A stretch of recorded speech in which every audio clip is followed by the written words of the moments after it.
What is up, everybody? It's time for an after chat.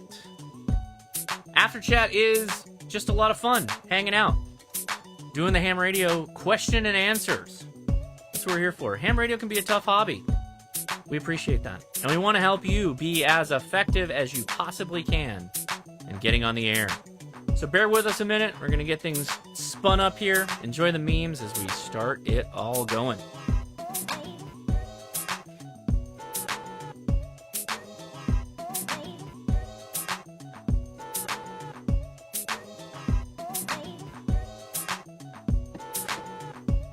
Hey, hello to VL7LFD. In fact, let's just test all the streamy things here. Did we get that sorted out? Hey, we got him. Hi from Vancouver. Love Vancouver. Hello to the Restream bot over on the Discord. People are already on the Discord. Thanks for joining us over there.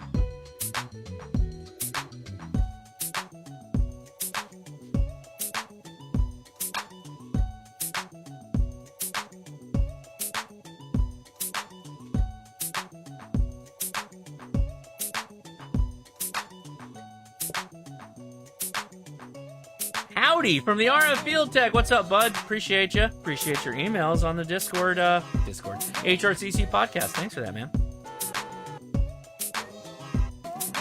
All right, liking the FT70. Buy yourself an extra battery. That's the best way to enjoy it. Good radio, but can be a little likes to drink that charge, man. Nothing wrong with that. You just got to be prepared.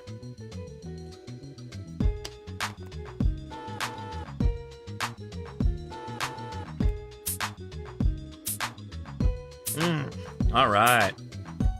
Let's flip her over here. How's it going, everybody? Hey, thanks for watching the live stream. I appreciate you. And thanks again to Adam. That was great. I always love talking to Adam, and whenever we can get his time to be over on the stream, because he's just a wealth of information. I mean, you have to consider, I consider myself a busy person. I do. I'm a busy guy. But Adam is... You know, he's busy in his career that he actually has. He is a YouTuber. He makes videos. He's a volunteer search and rescue person. It's just tons of time there. And then on top of that, he's actually creating products based off of his wants and desires in ham radio. Like it's literally like he has all the things going on, like the mother of invention. When you think he goes out there and he's like, you know, it'd be really great if I could just have an antenna that just connected right on the antenna port. Why doesn't that exist? Well, I know, I'll just make it. And then he goes and does it. And I love that. I love that ingenuity, that I don't know, the tenacity that Adam has. Absolutely love it. So anyway, thanks everybody again. Let's pull up the Discord here, see if we can get that going. This is all about the Discord. The Discord is our server. It is a chat server. It is like IRC. That's what I was trying to think about earlier. It's basically an old school text chat system that has newer technology hoisted upon it, as well as a voice chat system. So we're going to hop into a voice chat discussion. There's going to be a ton of people in there, and we're just going to have a lot of fun talking about ham radio and likely a lot of outdoor stuff since we have Adam here, and the topic of the show was that. So let's go ahead and pull it up. I will join the after chat. Whoa, wow, we got a lot of people in there. A lot of people. I got three European Summit to Summits, which is a first for me. That was pretty cool. Yeah, cool. Go ahead, Josh.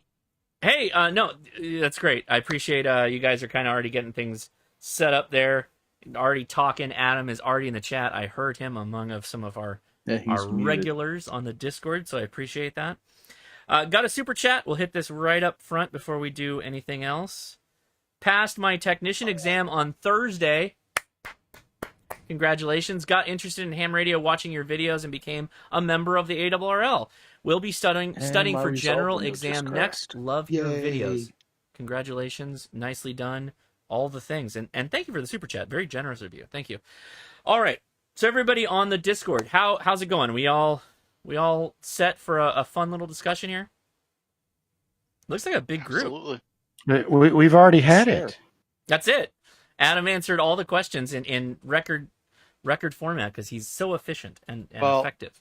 Well, Josh. Yes, he's a wizard. He is the wizard. That's right. All right, so this is the way we do this in the after chat, and everybody that's watching right now, you can still join us on the Discord. The link is in the description. Whether you are watching on YouTube or on Twitch, you can just click that link and you can join us. What we like to do is start things off with people that are here for the first time, never really talked before. If you're here for the first time in the Discord after chat, we'd love it if you came forward and said hello and introduced yourself. And if you had a question, perfect time. We want to get those newbies in the house, get their questions answered, help them out in ham radio as fast as we can. So anybody in the chat that has a question, something to start us off, that would be great. Go for it.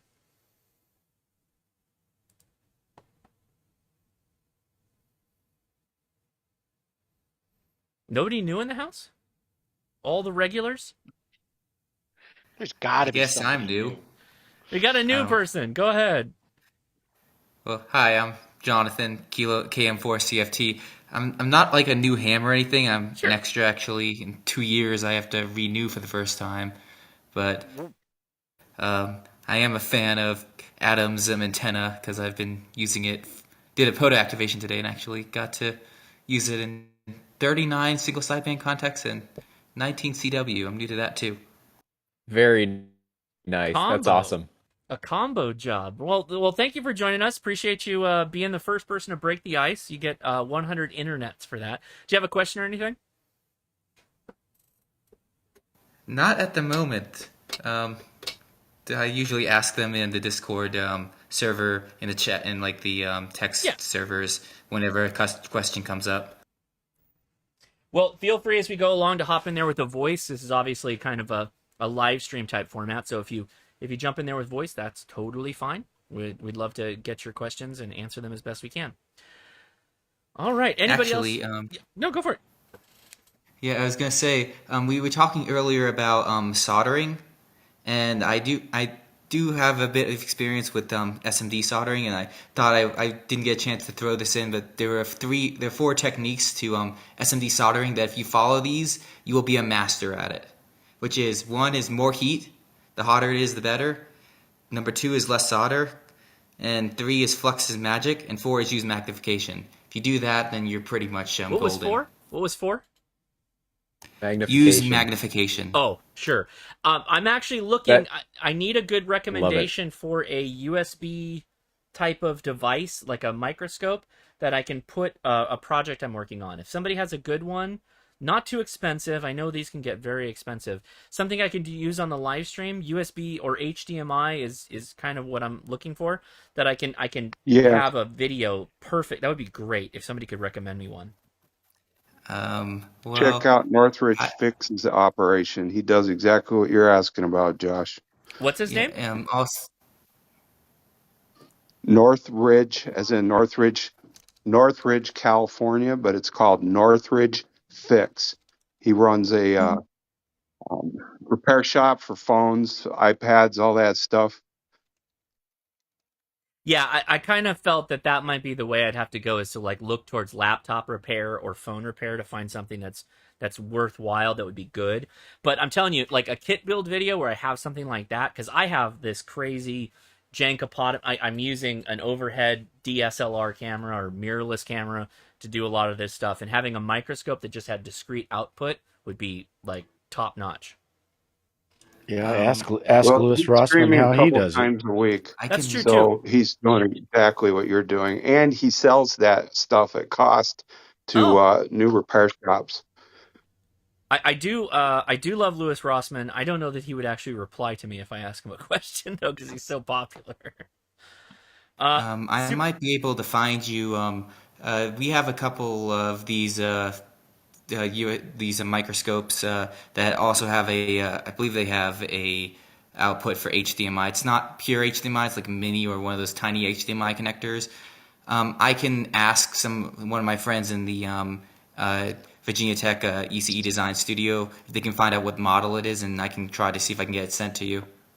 Or yeah, let's talk. Or I'll pay for any of this. It's not like I'm looking for a handout or anything like that. I want to know what a good one is that I could use on a live stream. So thank you for that, Christiana. Thank you so much for the super chat. Hey Josh, are you cold? It was 28 here last night. No, I'm just I'm pretending like I'm cold by running the heater in the background to see the fan kick off and all that stuff. It is currently 63 degrees in Cerritos, California. We woke up to a whole 50 degrees, 50 degrees this morning, which was lovely. I really enjoyed it. T-shirt weather.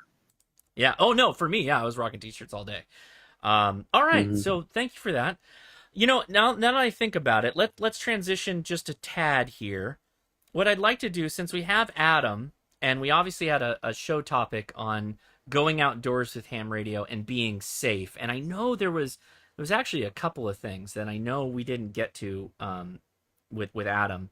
I'm sure we'll get to it, like the that shelter that can go around you when you're on a summit. You have two people, a buddy shelter kind of thing. I know Adam loves that. That'll probably come up in a little bit. But I would love for anyone to hit us up with the questions they have based on today's show topic. You don't have to be new. Anybody in the chat that'd like to ask a question, come now. We'd love to hear it.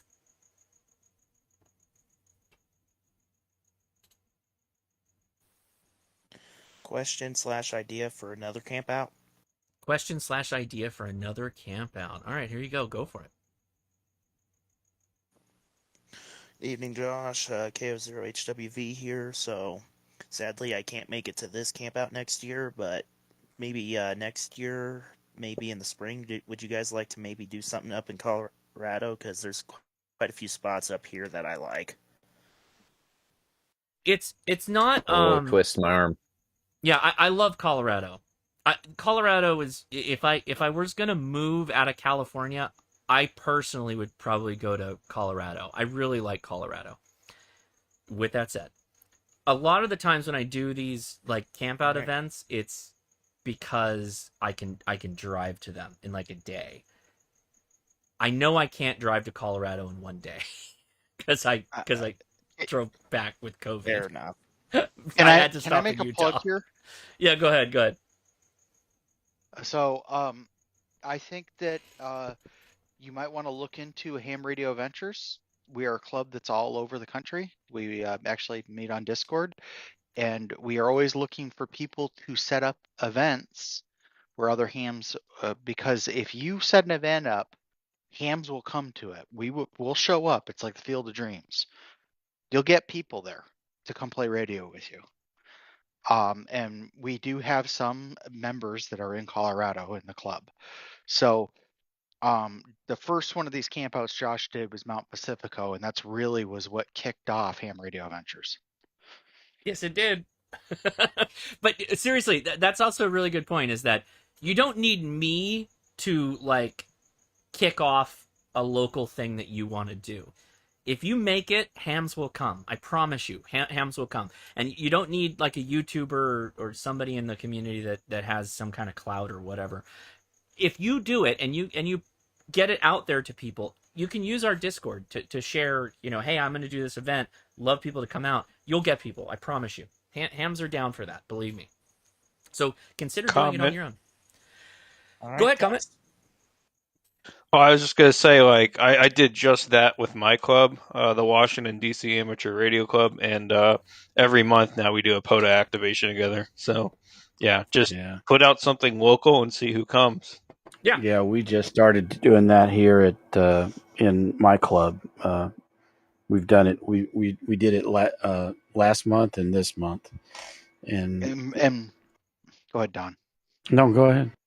I was say, and for those of you that have seen any of K8MRD's videos, Ham Radio Ventures did Pacific Beach. That was our third Pacific Beach. That was the third year we've done it. And the first year it was 4 guys playing radio, having a blast. And now this last year we rented 8 houses in Pacific Beach and had a bunch of people out there. So it's definitely stuff that hams will come. They love, we like getting outdoors and getting out of the shack, and as more people are being more involved outdoors, that translates into the amateur radio community. I'll tell you what the secret is. I'll give you the secret: consistency. If you do this with relative consistency, and you're the kind of like guy that's setting it up, and it can be just like what we're doing with Adam, right? Adam and I are just going to go out there. If you want to join us out there, you're welcome. We would love you to come. It's not a big production. Everybody takes care of themselves. You know, we'll share some stuff. We're gonna have some stuff that everybody can share. Obviously, I'll have antennas that everybody can hop on. But at the same time, it's like if you just do it, if you set forward to do it, and you are the one that's coordinating. Oftentimes, people are so scared to coordinate something for fear of failure or whatever. Even if you go out alone, or it's like one person that joins you or another person, it's still going to be a lot of fun. So it doesn't matter. Just do it. Just trust me. You'll have a great time. And yeah, that was I think when our club president first set up the first one, he was afraid there wouldn't be anybody coming, and Yeah. we had like 20 people. Right. That's usually what happens. Yeah. And then they weren't sure how many radios to bring. All of that stuff works itself out. Everything you can does. worry about works itself out. Somebody's going to have the thing you're missing. It's generally going to be fine. And let me tell you, it's also a really good opportunity to test out other popular portable radios out there, because like you're almost guaranteed someone's going to have something you had an eye on, and Yep. you know, it's really good. It's a really good chance to actually use a radio in the field and see if you like it. Yeah, I want to answer this question. Hold on, sorry, Matt. Sorry, I want to answer this question on Twitch just so I can take it off the screen. Non-binary superpowers cracks me up. Great name. They ask, is that a tiny heater? Where to get that heater from? So link is in the description to my Amazon A store. It's all the camping gear, or a lot of the camping gear we talked about. If you're watching me on on YouTube. Twitch, I don't have that up right now. I could probably post the link over there. I'll probably do that. But anyway, it's a Mr. Heater Buddy. It's the smallest heater they make. They make more expensive heaters, but this is like $75, and I have a fan. It's basically a catalytic converter heat type device that has these fins. It's a reverse heat sink if you think about it. It's pulling the heat out of the heater down at the radiating element, and there's a fan on the top right here. And as it heats up, the fan starts to spin, and it actually does push the heat away from the heater and gets it across to, you know, wherever you're at, which is nice. So that's where you can find it. All right, sorry, Don, go ahead. Actually, it was me. Oh no, that's right, Matt. Sorry. So when you throw an event like this, what you're going to find is you have too many radios and too many antennas. Yep. Because we're all gear nerds. We all love our stuff. And the big thing that nobody's talked about so far is if you're going to throw a big shindig with a bunch of hams, bring bandpass filters. If you have them, bring bandpass filters. I don't own any bandpass filters. So we'll all just be having we'll have a couple of radios going on different bands, and we'll just rotate. I literally the several times we've been out there, I don't know what it is. Maybe because one of us is running a vertical, the other one's running a in-fed half wave. But even last time when there were 3 or 4 of us, and 3 of us were running in-fed half waves and one was a vertical, I brought my bandpass filters out and we didn't even use them.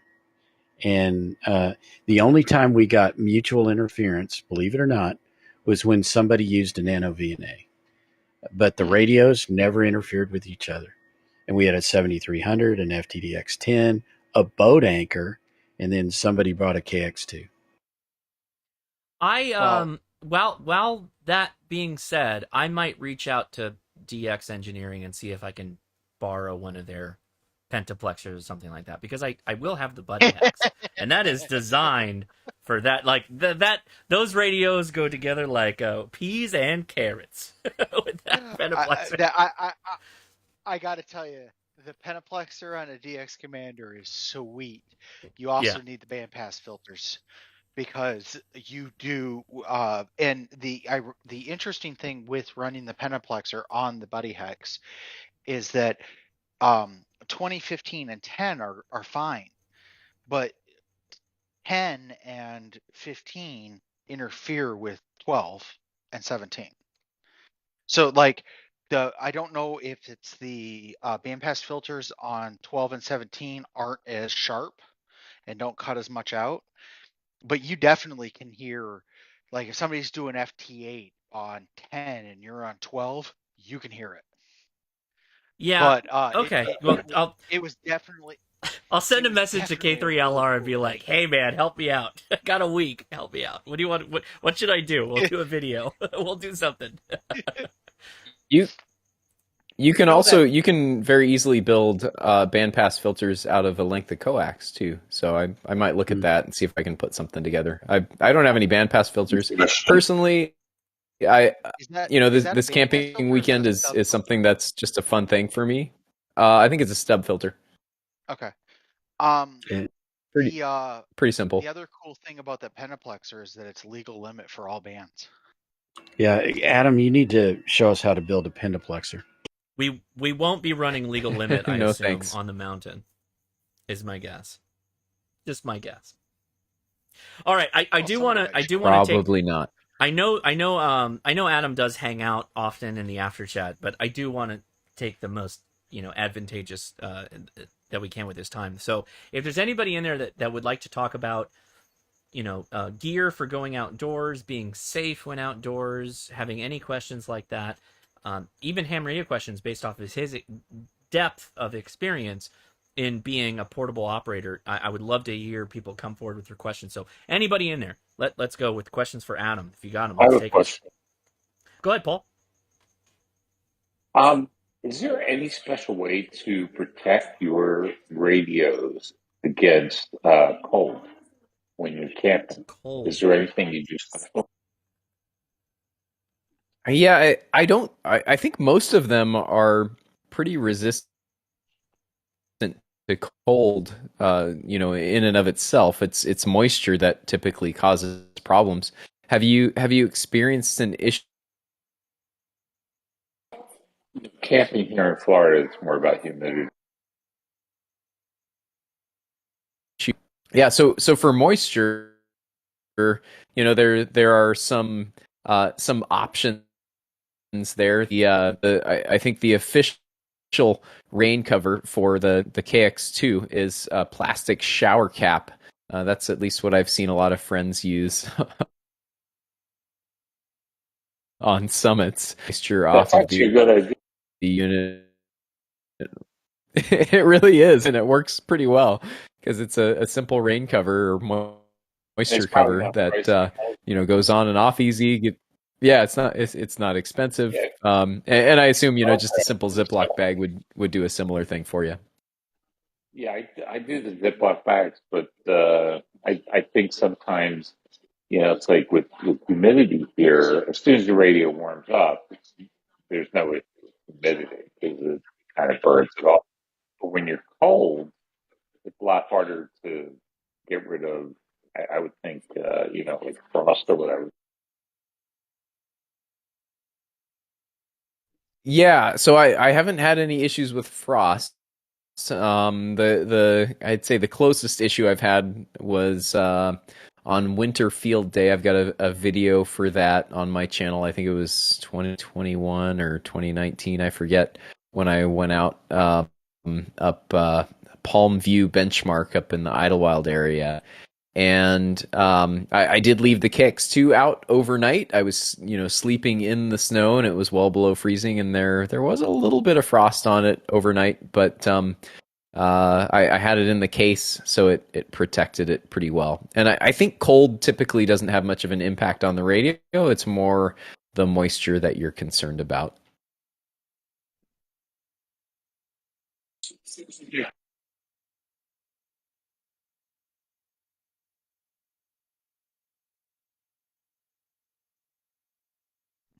Well, don't the LifePo 4s have reduced power in the cold?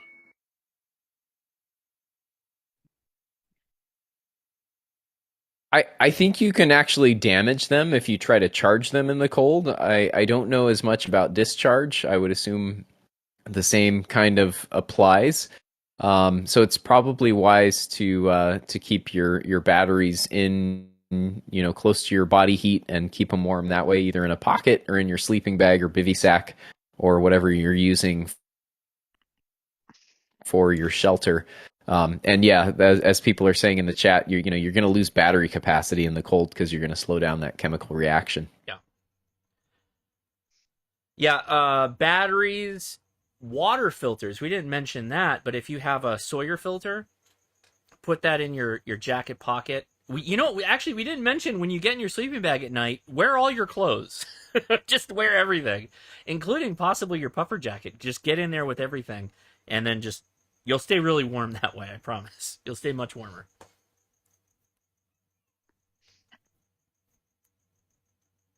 So there was a question in the text chat about what my preferred or go-to HT is for hiking.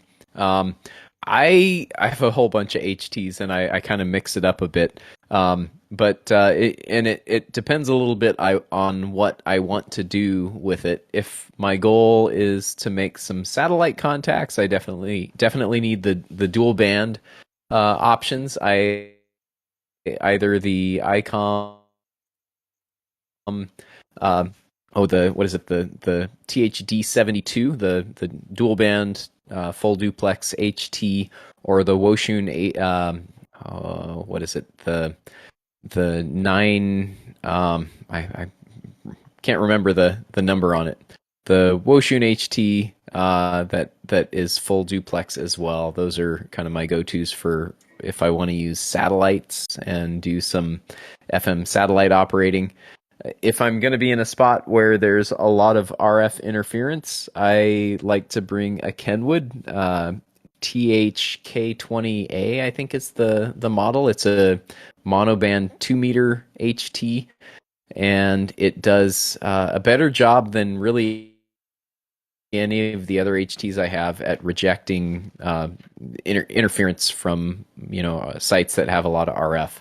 And then a bandpass filter for 2 meters as well is a really useful tool to help with that. So yeah, the Kenwood THK20A, I think, is the monoband model number, or the Woshun KGUV9D. That's the model number on that one. That's kind of my go-to for search and rescue and just general hiking.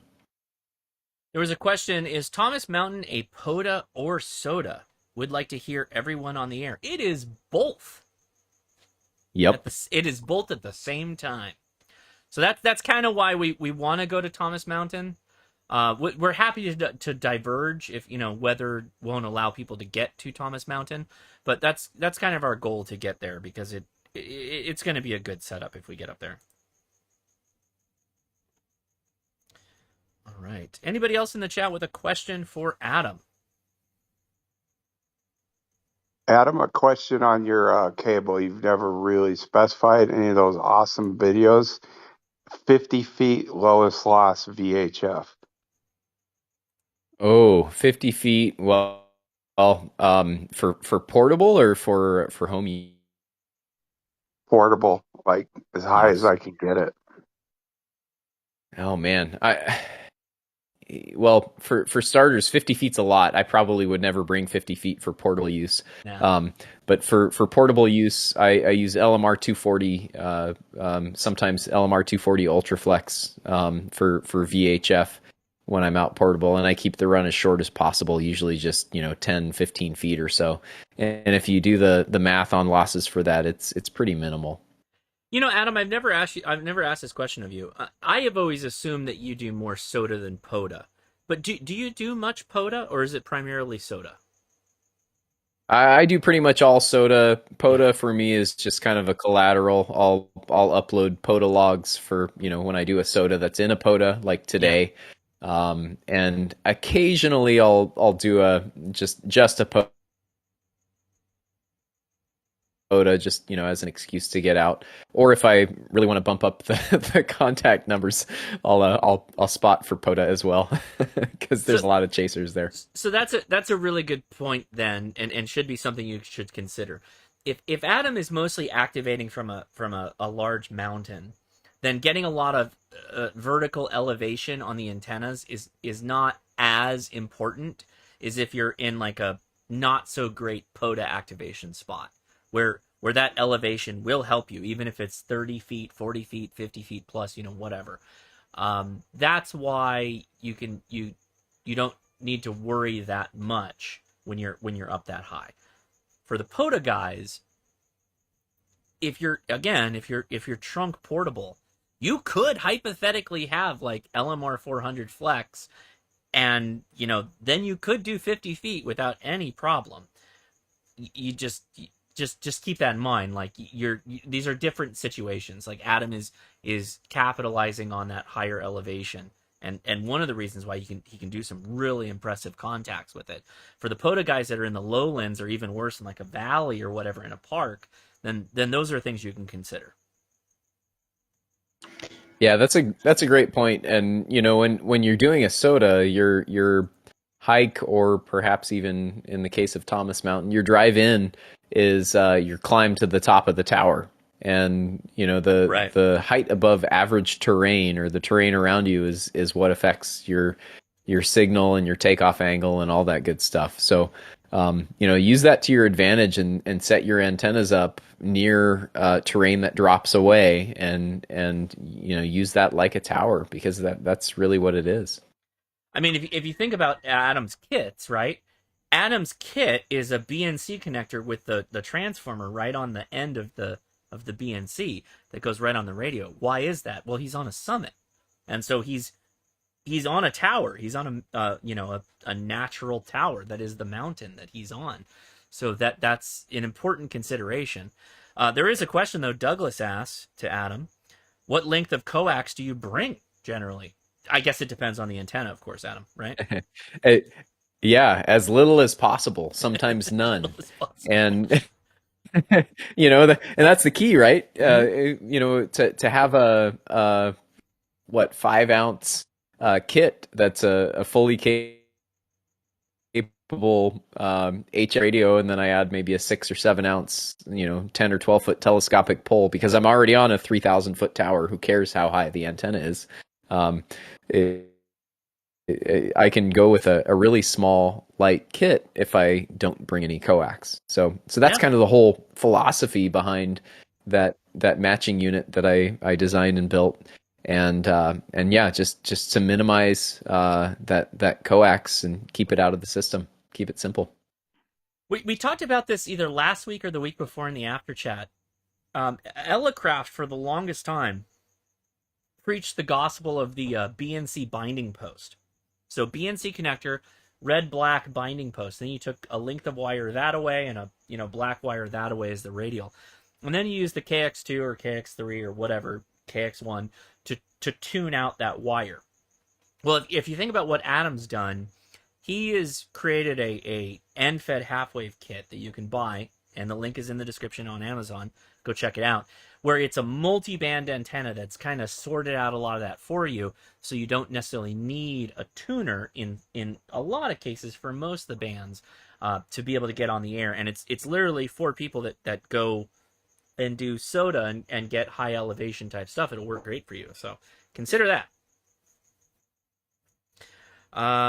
Okay, let's go back to the Discord. Anybody with a question for Adam? Wait, let me go back even further, back even more. Is there anybody in the chat who's coming out on the Campout? I'd like to hear if there's anybody in the chat that's coming out. Who's coming with me? It's just, Josh needs to know how many steaks to buy. Yeah, I need to know how many tube steaks to buy. You're all getting hot dogs. Not even bratwurst, Josh? Jeez. Are you coming, Matt? Yeah. Okay, we got one.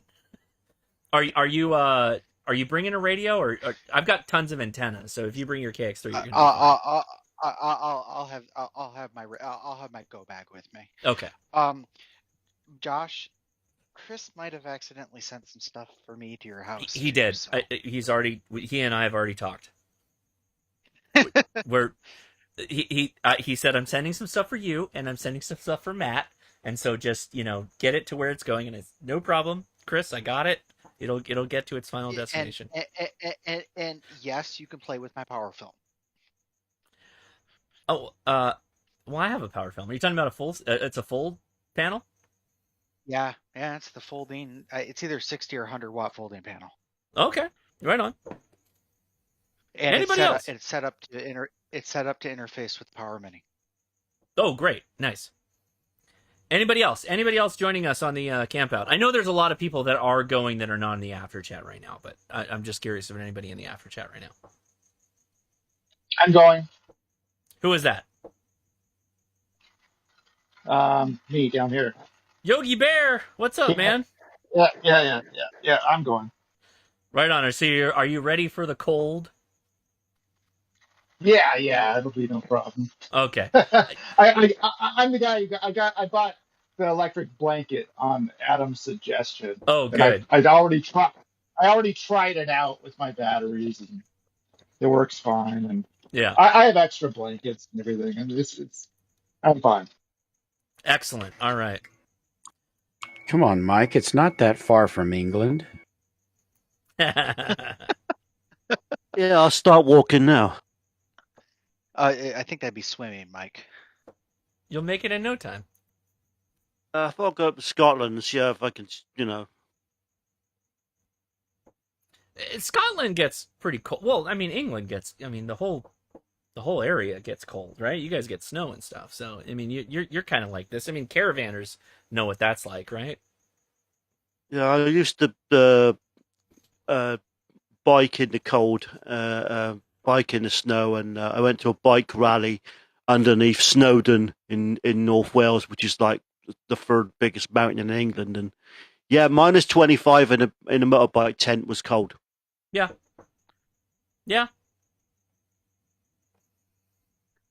Right on. All right. Let's again.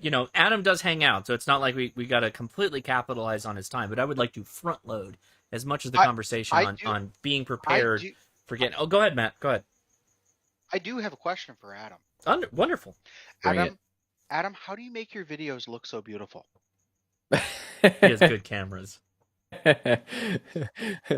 Hours and hours of editing. So I was telling a friend the other day in a chat, there are videos that I legit probably spent 20 to 30 minutes of editing per minute of video. It's a lot of damn work, and that's honestly why I haven't been putting out as many videos lately. I've been so busy putting parts in bags for you guys to build these dang kits that it's pulling me from my video production. But yeah, it's a lot of work. The other thing, before I got into making videos, I really enjoyed photography. Usually, slide film before digital cameras were much of a thing, and then after that, I bought a Canon. What was it? A 20D, I think initially, then a 5D, then a 6D. And now the M6 and M200 are what I use, smaller micro four thirds, not micro four thirds, but anyway, smaller versions of those mirrorless cameras.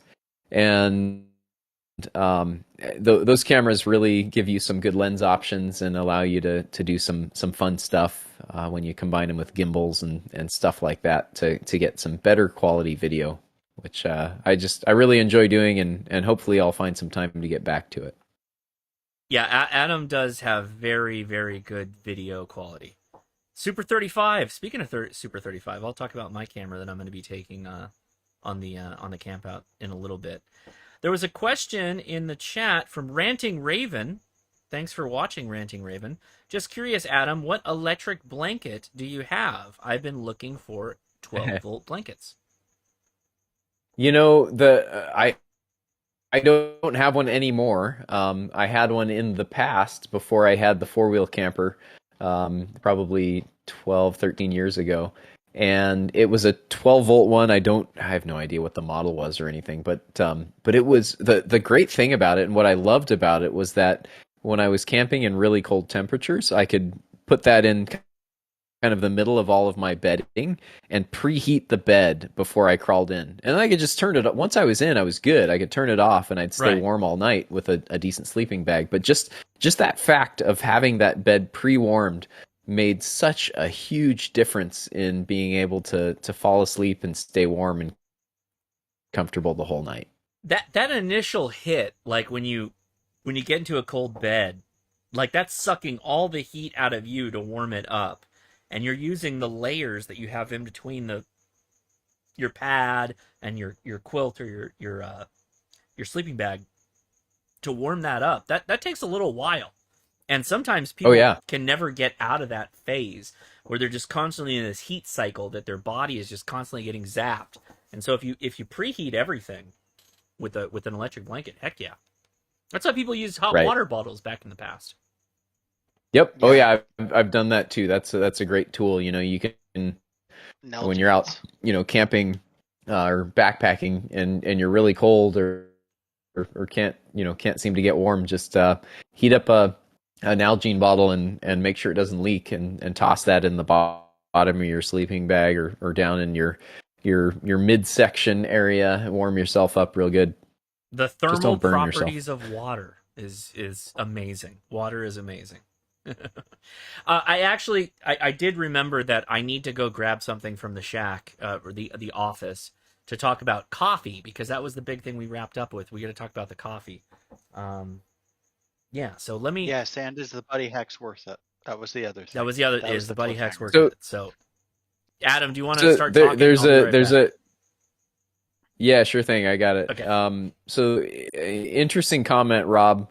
So a ways up, I posted a photo of Rig Expert screen. Sorry for the kind of crappy quality there. But what I'm trying to show there is what the value of that 9-to-1 unun is. And with in that top image, if you scroll up the live stream chat, you'll see that with a 41-foot random wire and the 17-foot counterpoise, which is kind of a good standard random wire length for 40 meters and up. You have higher than 10-to-1 SWR on a number of the higher ham bands there. You get okay SWR, tunable SWR on 40 meters, 20 meters, and 10 meters, and probably 15 as well, but 12's pretty high, 17's pretty high, and 30 is pretty high. If you throw that 9-to-1 unun in there, it brings basically everything from 60 meters down, or I'm sorry, 60 meters up to 10 meters to less than 10-to-1 SWR when you're running that 9-to-1 unun. So that's really the advantage. You're just giving the tuner a little tool to help give it a more easily tunable impedance at the feed point there. Question for you, Adam, on that. Yeah, go ahead. When you're using that on, is that giving you any EMI protection on the outer shield back to your portable? No, it really doesn't. I typically run that directly connected to the KX2, and with no coax. Just since it's QRP, I don't have much trouble with it. Although I do occasionally get some RFI coming back into the rig. But if you want to try to avoid that, a bit of coax and a common mode choke or a 1-to-1 balun behind that 9-to-1 will help kind of reduce that and give some impedance to keep that out of the rig and keep it away from the rig. You do lose a little bit of efficiency when you're tuning through coax like that, but that's, I think, part of the trade-off. Well, I apologize to everybody on the Discord. Apparently I had the wrong mic selected. This is the stream mic. They were on my earbuds, and yes, I did go to the restroom, so I apologize. I'm very sorry. You. Oh my god. I have not done that in the years that I've been live streaming, so I apologize. Very much So on the Discord. The Discord was the only buddy that heard that, not on the Ham Radio Crash Course stream. You Leslie Nielsen'd us. I did. At least you didn't take the camera. Hey, Tank's in the house. We'll get to the YouTubers in a second. I do want to get to would now be a good time to talk about coffee? Yes. Okay. So, Adam, what is your coffee solution? So my coffee solution is a pour over. Okay. I usually use a sort of a collapsible funnel type pour over device. But the key is fresh ground beans, and you got to have a manual or electric, I guess, if you're car camping, conical burr grinder to grind your beans and get at least a decent fresh grind to start your coffee from. A must. I like. I do have a question about the Should be a camp out. ceramic, right? What was that, Tank? I have a question for Adam about the camp out. When you got a second. Oh, yeah. If it's a quick one, go ahead. Go We'll for take it. Yeah, go for it. I would like to know what is the sandwich barista will be making. Good question. I don't know yet. I will most Artisan. definitely. Yeah, I'll definitely be bringing some food to share, but at this point, I don't have a specific plan to make sandwiches. Because we're going to be just hanging out at camp. But maybe that's a good option. I should keep that in mind.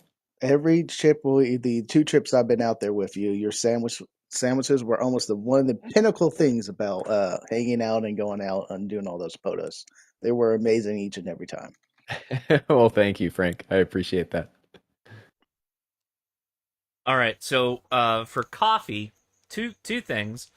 I'm probably going to go lightweight, and I have these Cujo coffee pour over things, and they're literally like little filter packs like this. And I have the one I tested this morning. Comes in a bag, and it's literally, well, you do the boiling water, you pull it out, and it straps over the top of your cup. And you should have like a cup, or you could even use something like this for 8 ounces of water type of thing. And then you can go over, and it's literally open grounds, like you're pouring directly into open grounds. And that worked pretty well. It was okay. I'm going to be dragging those out. But I'm probably also going to bring... Wakako, quite a while ago, sent me this thermal cup, right?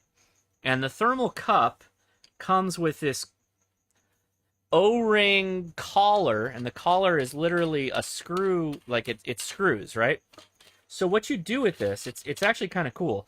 You take the hot water and you pour it in, and there's different markings on it, and you shove that all in there, and the water markings are, you can see the little lines right there. There's the water marking.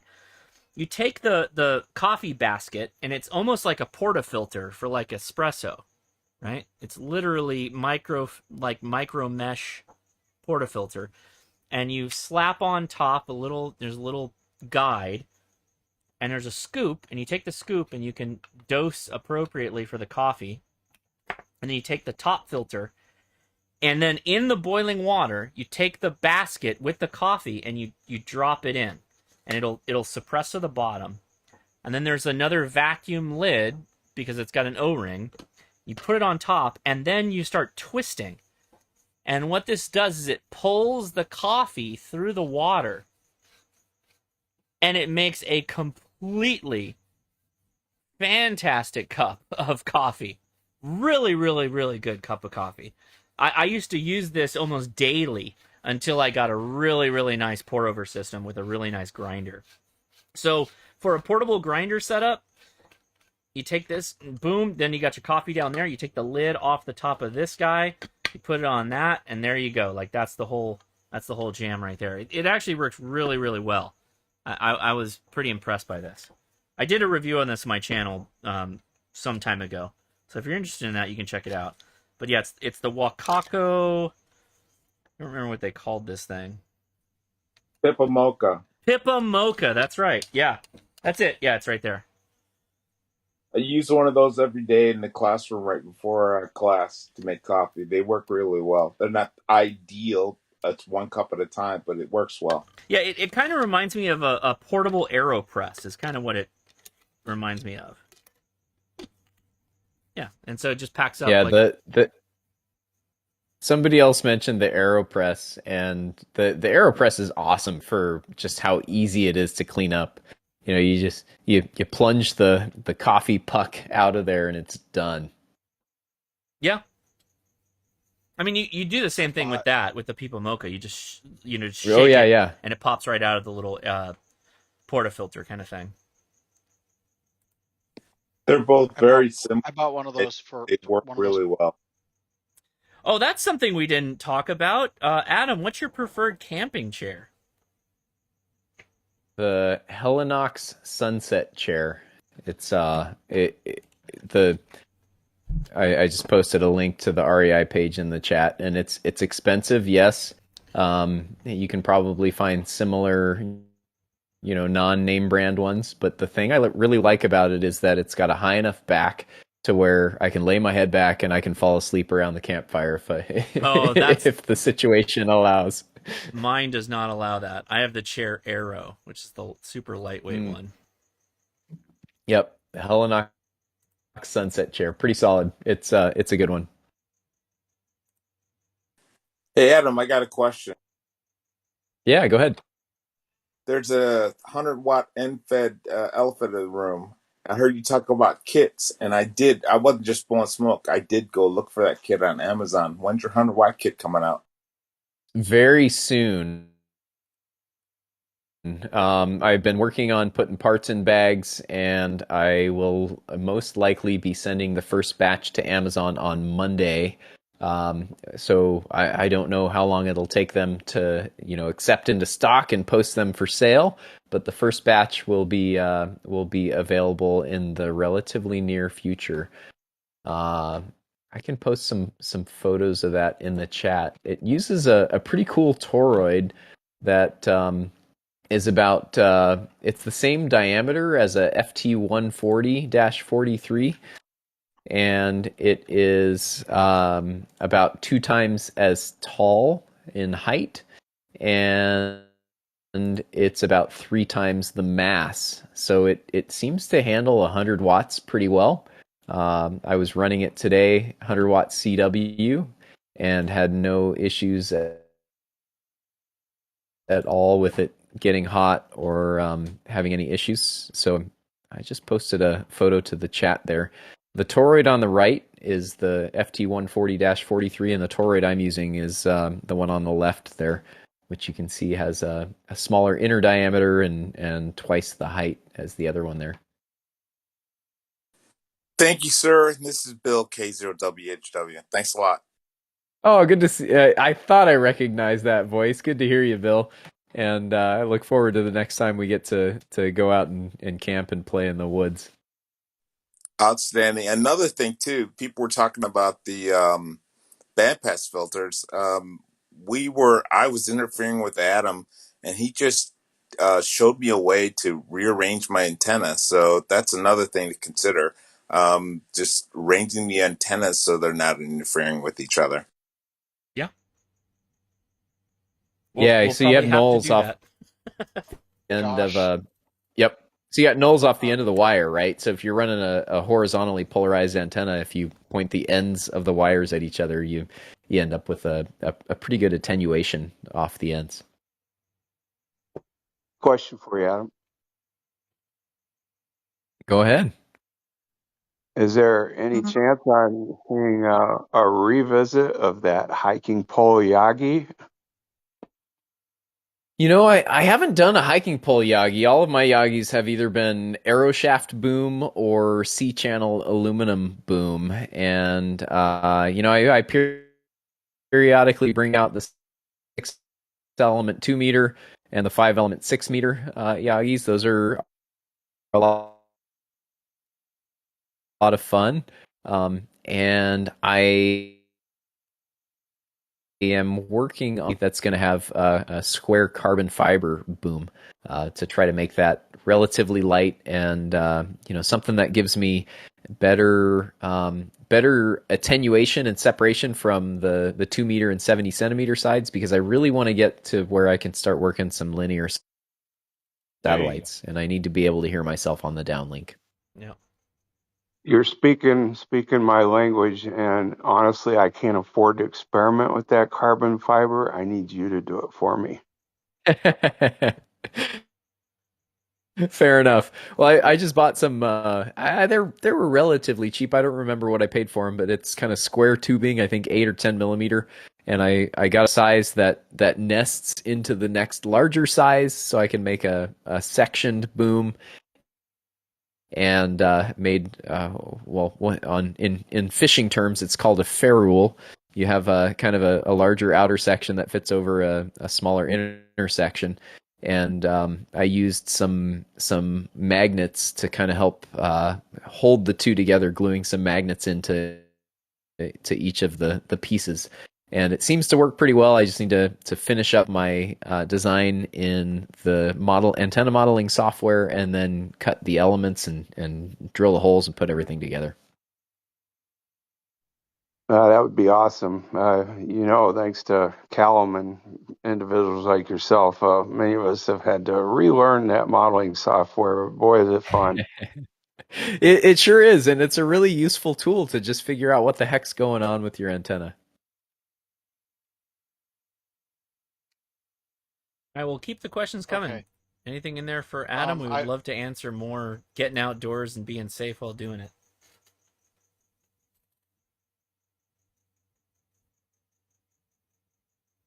I was going to mention Just a comment on that, SAR. How much local training do you guys offer people to avoid the things that we ran into in the 80s when I did SAR in North Central Washington? That's a good question, and I think that's kind of an aspect of search and rescue that we maybe don't do as good of a job as we could. We call that preventive SAR or PSAR. Working with the general public and the community to try to prevent issues from occurring. And we don't do a ton of that. We tend to focus on our own training and building our own skills. But we do a bit of outreach at various events around the county to kind of try to make ourselves visible to the public and talk about things like the 10 essentials and stuff like that.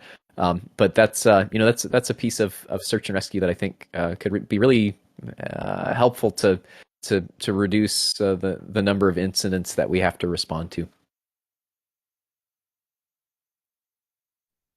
Yeah, that Nalgene bottle and a garbage bag can get you out of that hypothermia fast.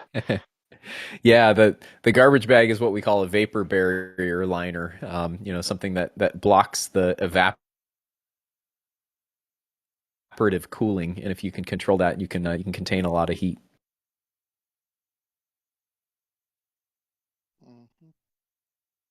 That was a great question. Thank you for that. I want to freak those guys out, but take the Nalgene bottle and put it between your legs. You have two major trunk arteries there that'll suck that heat right out, and you'll be sweating. There you go. Oh yeah. By the way, I guess what's the right way to put this? When I was a Boy Scout, one of the things that they taught people more actively was shock, treating for shock. Shock is something that a lot of people don't really consider in first aid, particularly after somebody has had. It doesn't even have to be like an egregious wound. It can just be, bump their head, fell down, or just even a light cut where there's a lot of blood. They can go into a shock, and there's a whole process for dealing with shock, and that's what you learn when you take first aid classes. But go ahead, Adam. Go ahead. Yeah. What you have to understand too, though, is what people commonly refer to as shock is not actually what shock medically is. Yeah. What you're talking about is called ASR, or acute stress response, and it's a parasympathetic response of your brain that reduces your blood pressure and causes you to pass out. And it's actually not dangerous to you. It's kind of just your your brain hitting reset and saying, I can't handle this, I need to reboot. And it doesn't hurt you. That's actually not dangerous to you. What is dangerous to you and what shock actually is when your respiratory system or your circulatory system or your other critical life systems fail to provide adequate oxygen to your brain. And that's really the medical definition of shock. Mhm. And that can be caused by being severely dehydrated, by bleeding too much. It can be caused by a severe allergic reaction or anaphylaxis. Sure. Or by Not you know allergic to bees. a few other things as well. So not allergic to bees. Yes. So that's what shock actually is, and that acute stress response, that ASR, gives you very similar symptoms initially, and you support it in the same way, in your initial medical response. But what you'll find is that ASR response resolves itself rather quickly, and you don't have those same trending declines in your basic vital signs that you see with actual shock.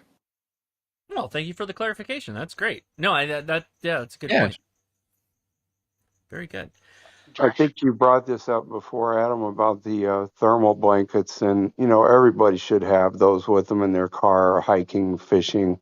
They weigh nothing. Having had survived shock, that being able to keep your peripheral circulation going without losing that core, man, that is so important. Yeah, and they weigh nothing. There's no reason not to have like a thermal blanket in your kit. Yeah, those are great tools that can really help you, with the managing your thermal stress and your your thermal regulation. You know what the problem? Yeah, a really good tool for that. You know what the problem with the thermal blanket is, right? You can never fold it up and fit it back in that pouch. Oh God, no! It's a single-use thing. That's it. You're done. You never reuse a thermal blanket ever.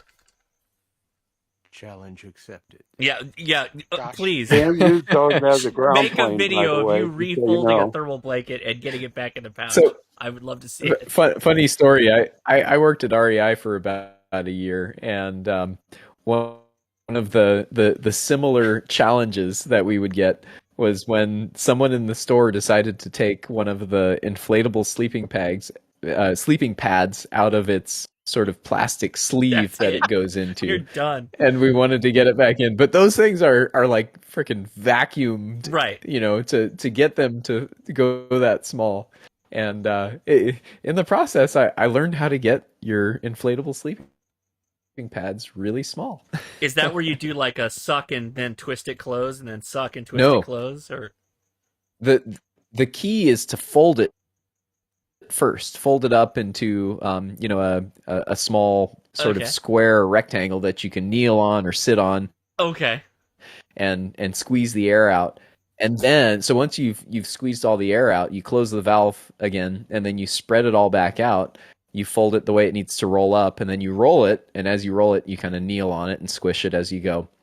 And it's a lot easier at that point. And as you get close to the end, you open the valve again and let the final air out. Interesting. Okay. All right, let's take a break in the action here and say hello to some of the YouTubers we have in the chat. And going down the list here, first one up is Frank Tank Radio. How's it going, man? I'm doing all right. I am recovering from. I just got the flu. That was it.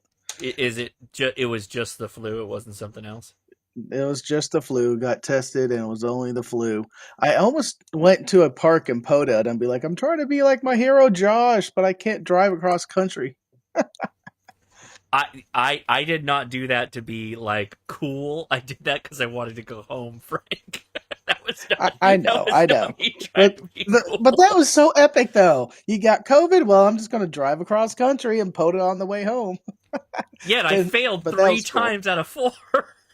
I did horrible. Oh, no. I did horrible. I did not know that. Well, no, yeah. I mean, I tried. I put a good college effort into it, but no, yeah, I sucked. I had Antenna, COVID. I'll antenna, take antenna. the L, but also I had COVID.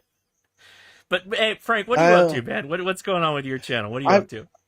I'm trying to get back in the swing of things, man. I've been on the road traveling for work, and I also went on a cruise with my friends. I was You went on planning a to, proper cruise, like a long cruise, right? yeah, a 7-night cruise. I Pretty had my hand cool. radio with me, Yeah. and I was going to listen to marine traffic, and I'm probably going to try to call CQ on 5.2 to see if anyone else was around. I lost the antenna from my car to the boat. The 10-minute walk, that's all what it was, 10 minutes, the antenna disappeared. Could not Not find it. good. Not good. Not good. Yeah. But other than that, the cruise was fun. A whole week with no internet. It was amazing just to unplug. And now I'm trying to get back in the swing of things and doing a video drop this coming Monday about setting up the Evolve 3 computer. Yeah, so what so far what are your feelings on the Evolve 3? Um I haven't announced this part yet, but before I get to what's current, beforehand, it was working pretty amazingly. It was a little slow, but for $60 and for what we were using it for, it was great. It was phenomenal. It was lightweight. It was small. I could probably get it into my Poda bag with everything else. I was really looking forward to it. Then yesterday, no, wait, it was last week. Before I got knocked on my butt with the flu, I cut the main power wire, put power poles on it, and I went to go plug it in, but I think I ran the battery dry, and now it's in a constant boot loop, and I can't use it. Well, okay, but like, go back to starting out with it. What are your thoughts? But starting out with it, it was a My great little headphones just computer. died. I was looking forward My to AirPods just just died. Sorry, Frank, I can't hear you right now. Hold on. So, Tank Radio is the channel. Go ahead to YouTube. Tank Radio is amazing while Josh gets his earbuds back up and going. And I'm also on Twitter, KG5AHJ. And I'm just going to continue to pimp my channel. It's everything I find interesting.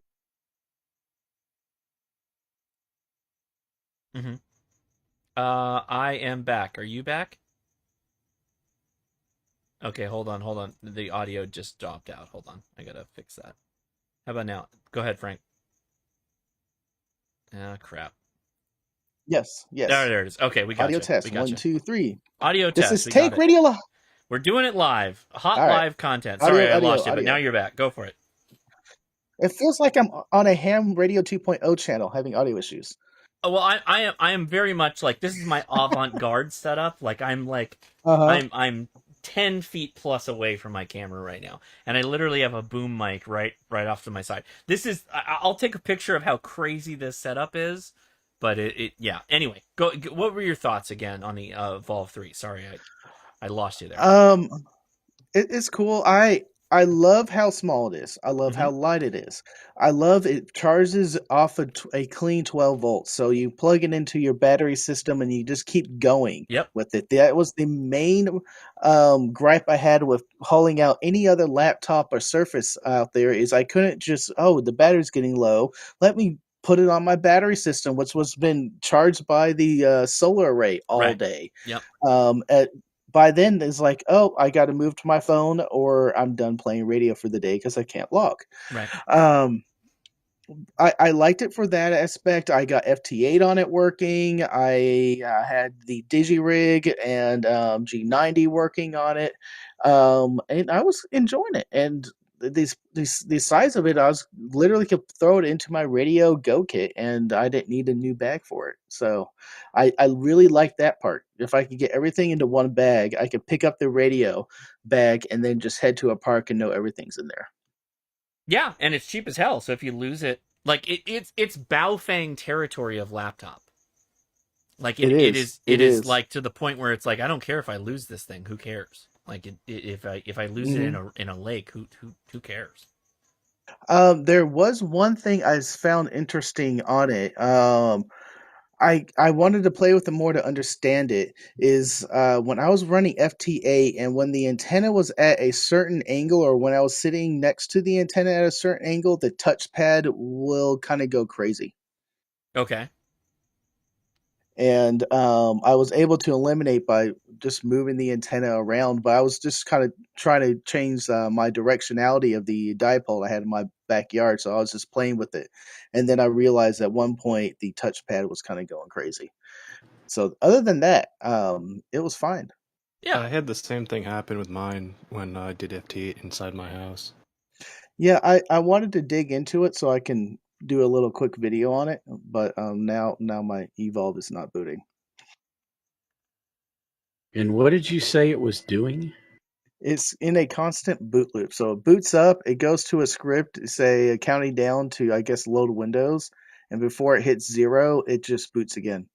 Oh, well then stop it in the BIOS. I did. I went into the BIOS and it rebooted in the BIOS. I plugged it in and charged it all night, and it's still doing this whole thing. The battery light, or the power indicator where you plug it into the computer, it was red, and now I have a green light, so it's fully charged. When I unplug it, it says it doesn't say low battery anymore. I don't know. Yeah, because I had gotten mine. I had screwed around in the BIOS trying to load Linux on it and make the standard changes I make in all of my gaming machines, and you cannot change anything in the BIOS.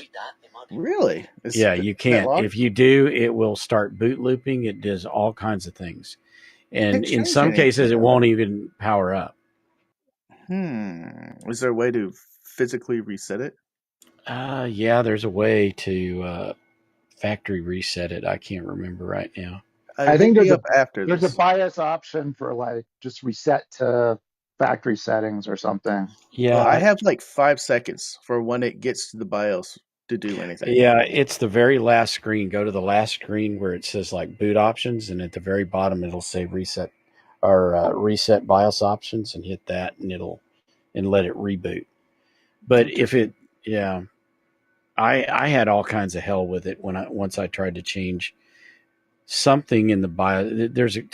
There's a number of things, if you try to change them in the BIOS, that will wreck that computer. And they're obviously the BIOS is not really made for that computer, and so if you try changing certain things in there, it just goose it the hell up. Now, if you didn't do any of that, it's what it really sounds like is Windows is screwing up. Well, even the one thing that rules that out, and I'll relinquish the floor after this, is when I go in the BIOS and just was going to let it sit in the BIOS, it still boots there too. So I'm thinking there might be a hardware thing. I don't know why. Yeah, it could be. But and overall, it just started doing that all of a sudden. Yeah. After the trip, I plugged it in and got ready to start using it. I was filming with it again, and it doesn't boot. Buy another one. Yeah, I went to Micro Center today, and they were out. Yeah, they don't have anymore. Yeah, you can get them on Amazon. They're still available on Amazon. You can get them on Focus Camera. You can get them on Focus Camera, and there's a coupon code that you can still get them for like $60. I got a second one, and I got it from Focus and used the coupon code and got it for $60. It's great. Is it the version 2 or the version 3? Version 2, I guess. It's the one that has the modem option. So I put SSDs in both of them. Yeah, the modem option is pretty rare. That's the rarer one right now. That's the one I have. I have two. I have the one I'm using most often is the one with the modem, and then there's the other one that's the latter. I would say the latter shipment of the Micro Center ones that did not have that. Mm-hmm. And I have 3, and I actually went back to the store one day because they had a return of a Model 2. And so I bought a second Model 2. So now I have 3. 2 Model 2s, which I've put the new hard drive in, and then the third one that's doesn't have that. Yep, and I just finished putting power poles on both ends of that power cord for it, so I could plug it into the battery system. I was so ready to get out and do some Poda. All right, so I'm on FT8, but I don't know if I'm making it. I don't know what's going on with my setup here. Obviously, I'm not in my normal configuration, so I'm running remotely through my Mac laptop. Are you seeing it okay on the live stream? Yep.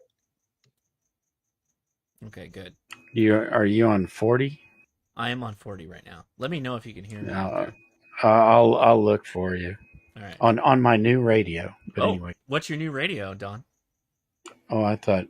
Well, It's I not a got flex. an Apache Labs on, and I dropped the picture on it. Oh, An Apache you Labs on got and it. 7,000 dealer. You Yeah, got it. Oh We've been man. we've been hearing about this for months. Oh man. Don yeah. got it, The man. reason, It's yeah, almost a letdown. yeah. Kevin, what is it? Whiskey 9 Foxtrot Golf. I can't remember now his call, but anyway, Kevin. You mentioned that, oh yeah, he got one, and somebody in the live stream here said, oh yeah, HRO carries those. So I had looked, Yeah. and it was that green check mark with the that was with the white background, Mhm. which means they may or may not have it. So the Monday after the live stream, I called HRO, and Kevin comes up on Sunday and says, yeah, I just got mine. And so I went on the I called the guy in Milwaukee, which is where they had him, and he said, yeah, I've got one. And I said, I'll take it. He goes, well, this is the last one I've got. It's that easy. Yeah, it was It's that that easy. easy to get a $6,000 radio, right? 6,000? No, these are 3,000. Oh, okay, okay. The $6,000 ones are the ones that run 500 watts. Oh, out of the okay, box. okay. I know the And Apache HRO Labs doesn't run even high. carry them. Yeah.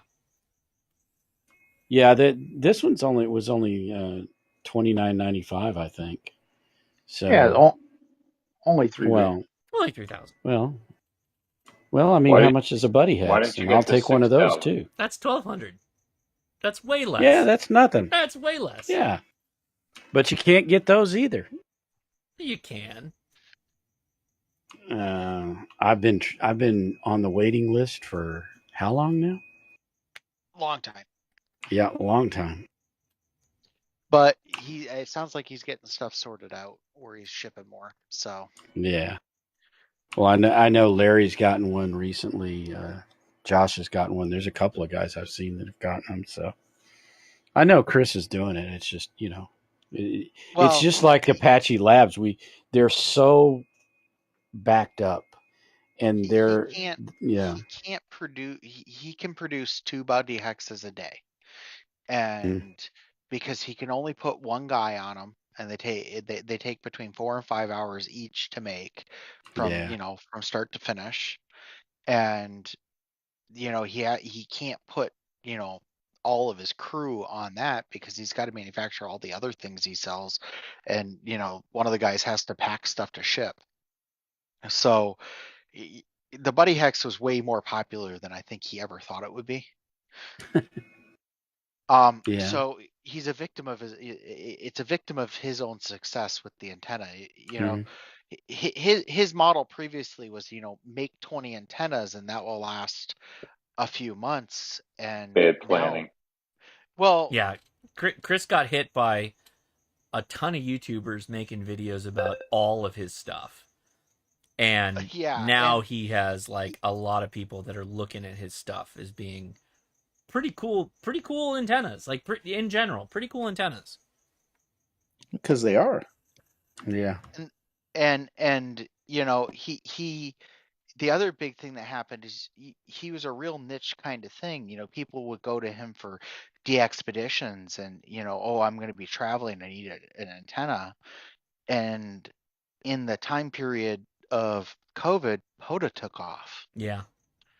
So now there's this whole new market, and Poda's the new hotness in radio.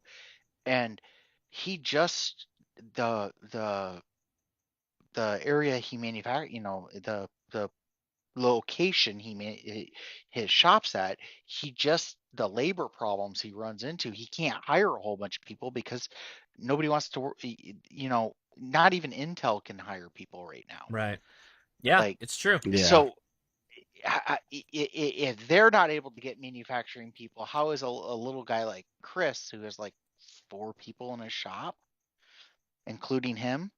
It's like, so Yeah. it's just, and then throw on top of that not being able to get parts. And I think it took 5 months to get the parts in to make the Power Minis that promptly sold out in like 2 days.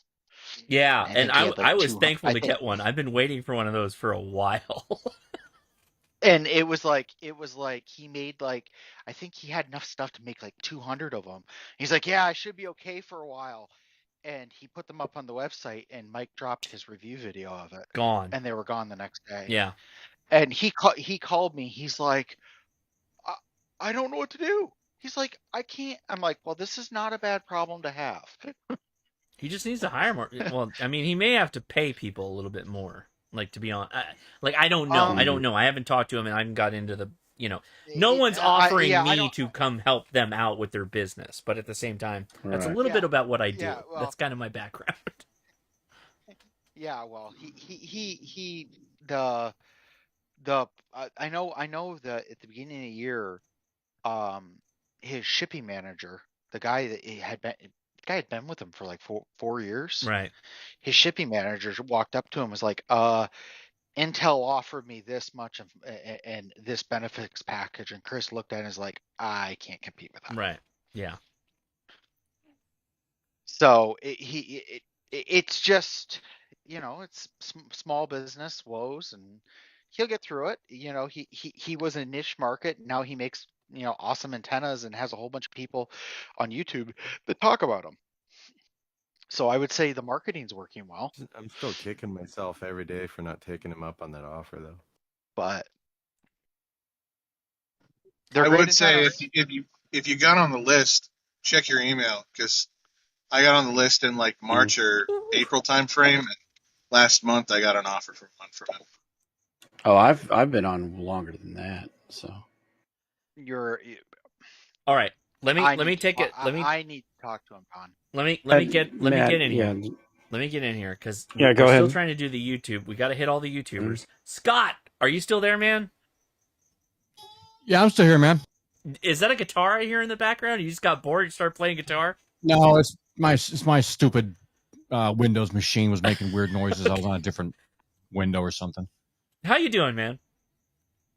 Doing all right. I'm playing catch up tonight. I was actually out in the garage. When I get towards the holidays every year, people remember that I'm a woodworker, and they start ordering stuff. So I've been making tables, jewelry boxes, all kinds of crazy good for stuff. You. Another good problem to have. Another good problem to have. Yeah, right.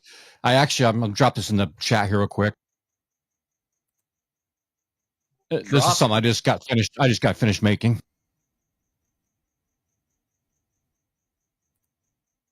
Oh, smoky! That is sweet, man.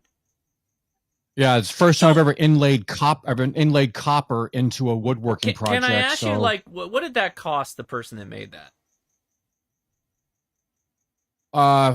It's sold for $500. How much? $500 for that. What is it? What kind of wood is that? That's pretty nice, man. That is It's Peruvian walnut, and the drawers are made from bird's eye maple and curly maple with Peruvian walnut fronts. And I inlaid copper bars into the wood, and I inlaid copper banding around the entire box, top and bottom. I would just like to point out, like, from somebody that notices things like this, you notice how the two drawer faces are the same piece of wood. Like, yep, they all line up. It's everything. Smooth. It's all grain matched. That's beautiful, man. That's really nice. Thank you. Yeah. But yeah, How many pennies did it take to get all that copper? How many pennies did you have to hammer? Oh, I'll tell you what. Trying to source the copper for this project was nightmare. It was a slight challenge. And the copper bars came in like 12-inch pieces. I had to cut them in half, put them on my sander, and then put them in my drill to get them rounded so they're nice and smooth, and polish them, then cover them with polyurethane to keep them from tarnishing. So, yeah, but it's been pretty good. Going back to ham radio stuff, I found out that when I key up on 10 meters, it opens up my garage door. I don't know why. Well, that's a fun thing that you have to deal with. Yeah. experimentation, right? So I'm trying to figure out what's causing that, or what particular frequency on 10 meters is actually triggering my garage door, because that's not something I need to have happen all the time. But yeah, so I'm just trying to get back in the swing of things. I put out a video a couple weeks ago about Poda radios and stuff like that, but I'm trying to come up with some new things, doing a little research for some projects coming up here, and hopefully get back in the wagon and start getting some more stuff shot for this channel as well as the other channels. So I was about to ask, what's coming up on your other channel, your cooking channel? oh, well, since we're going into the holidays, I'll probably reveal to you guys my secret cheesecake recipe, and probably do some stuff for Thanksgiving type stuff. I got a really good cranberry sauce, really good sweet potatoes that I make, and my personal way of making a turkey, which has been, I've used it for 15 years, and it's always been a crowd pleaser. So we'll get a little more seasonal with some of the cooking stuff, but yeah, just gotta kind of figure stuff out and keep it rolling. You want to? There's a lot of. I'm always I'm very cranberry sauce mindful. Like, so what is the secret to cranberry sauce? Because I will admit, I will slum it out of the can. I like the can stuff, the jelly ridiculousness out of the can. But I also like I also like a good saucepan full of cranberries that burst and, you know, do the whole thing, and you know, good flavor, all that stuff. So like, what's your secret for cranberry sauce? Basically, with mine, I use ginger ale, a bag of fresh cranberries, 2 cinnamon sticks, brown sugar, and I think a couple other ingredients. We put it all in the pot till it starts kind of boiling and the berries start popping, and then I let that simmer for a little bit so all the berries are popped. Pull out the cinnamon sticks and run the whole thing through a blender, and run that through a sieve, and make it, you know, kind of get the skins and stuff from the cranberries out. So you have just pure cranberry sauce in there, and it's great cold. It's great warm. You can dip your turkey in it. You can eat it by itself. You can put it on your turkey, or put it on your ice cream. You can put it on your wife, whatever you want. It's gonna be fantastic. Really simple to make. Takes about 10 minutes, and it'll last a couple of weeks in the fridge. You can make it about a week in advance before the big day. Okay. That way you're not rushed that single day to do it all. But again, it's been a very nice, easy recipe and a crowd pleaser. A lot of people enjoy it, so I keep making it. Right on. I want to get a wife as soon as possible. That would help. I'll tell you what. Your turkey? I'm sorry? Do you smoke your turkey? Sometimes I'll smoke the turkey, but the way I've been doing it, I do it in the oven. But my technique for it is pretty much foolproof, and you get a perfect turkey every single time without having to worry about this or worry about that or watching the clock. You know, it just kind of works out. So I'll show both eventually down the road. Turkey's good year round. Doesn't have to be just on Thanksgiving to have turkey. You know what? I agree with you. Turkey is good year round. A smoked turkey is good year round. And it by the way, this is a bit of an investment, but I think it will pay dividends for most people. Deli slicers are not that expensive. Nope. And you can get some really good lunch meat that you can make on your own. You can smoke a turkey and make your own lunch meat. You can do the same thing with the ham, you know, whatever. Make really good lunch meat on your own money. Much cheaper. It pays for itself, of course. You got to do this a lot. You got to commit to doing it. But right, it's going to pay dividends on the back end. It will. Well, with the price of everything going up, we have to find more ways to be frugal and make our food expand out. Like when I buy a brisket, I'll trim a lot of the fat off. I've been throwing that fat away. I just learned a technique today where you take all that fat, you reduce it down into tallow. Yeah. And that makes kind of like almost like not to say clarified butter, but it allows you to have some kind of fat. You can cook your eggs in, you can fry potatoes in. It just adds this great flavor, and it's something you're already getting, and maximizes the use of the fat you get when you trim it off meat. So why not utilize it? Oh yeah, for sure. Hey, thank you, and Rob. Fat's good for you. Thank you, Rob Mack, for gifting 10 Ham Radio Crash Course memberships. Thank you so much for doing that. I appreciate you, man. Thank you so much. Appreciate that. I don't know if that's actually landing on the OBS here. Let me make sure we got the chat pop up. We should be good. We should be good. Hey, Josh, I had a question for Adam if he's still on here. Adam, are you still out there? Well, yeah. I ain't going anywhere. All right. Okay, he is still here. Oh yeah, Hey, Shane, Adam. So, Shane, question Shane. By the for way, you. Shane. I'm not. Yes. This is not peer pressure, but you have no reason not to join us on this camp out. I'm just saying. I kind of do. I'm going to be 2,500 miles away. All right. Well, there's that. All right. I tried. I'm going to be in Huntsville, Alabama for a wedding. Yeah, it's a fun place to hang out. It's not bad. It's not bad. Anyway, this NFET half-wave I just put together, is it normal for it to not work quite as well on 10 meters? Yes, that is a common challenge with my little kits. They tend to be a little finicky on 10 meters. So if you really want to optimize for 10 meters or get it to work well there, you may have to adjust the turns ratio by probably removing some of the secondary turns. So check for that dip in SWR. Make sure it's in the right spot for starters, and you may also consider trying. I think we lost him there. Yeah, maybe he'll come back. Lost you for a second in there, Adam. Adam has somewhat challenging internet. So when he gets back, I know that's not the best internet provider. Yeah. It actually worked out really well in the live stream. I was pretty surprised, but it's a bit of a challenge. You back, Adam? Not quite. I emailed Mike about this, and Mike was like, well, ask Adam because he's much smarter than I am. Okay. Yeah. Am I back? You're back. Yes. Okay. I may have lost my USB connection there to the mic for a second. At any rate, you might also, if you haven't tried already, try swapping out your wire for a simple half wavelength of wire on 10 meters and see if that makes things any better. The nature of the matching unit is such that it's not going to be as efficient of a transformer on 10 meters.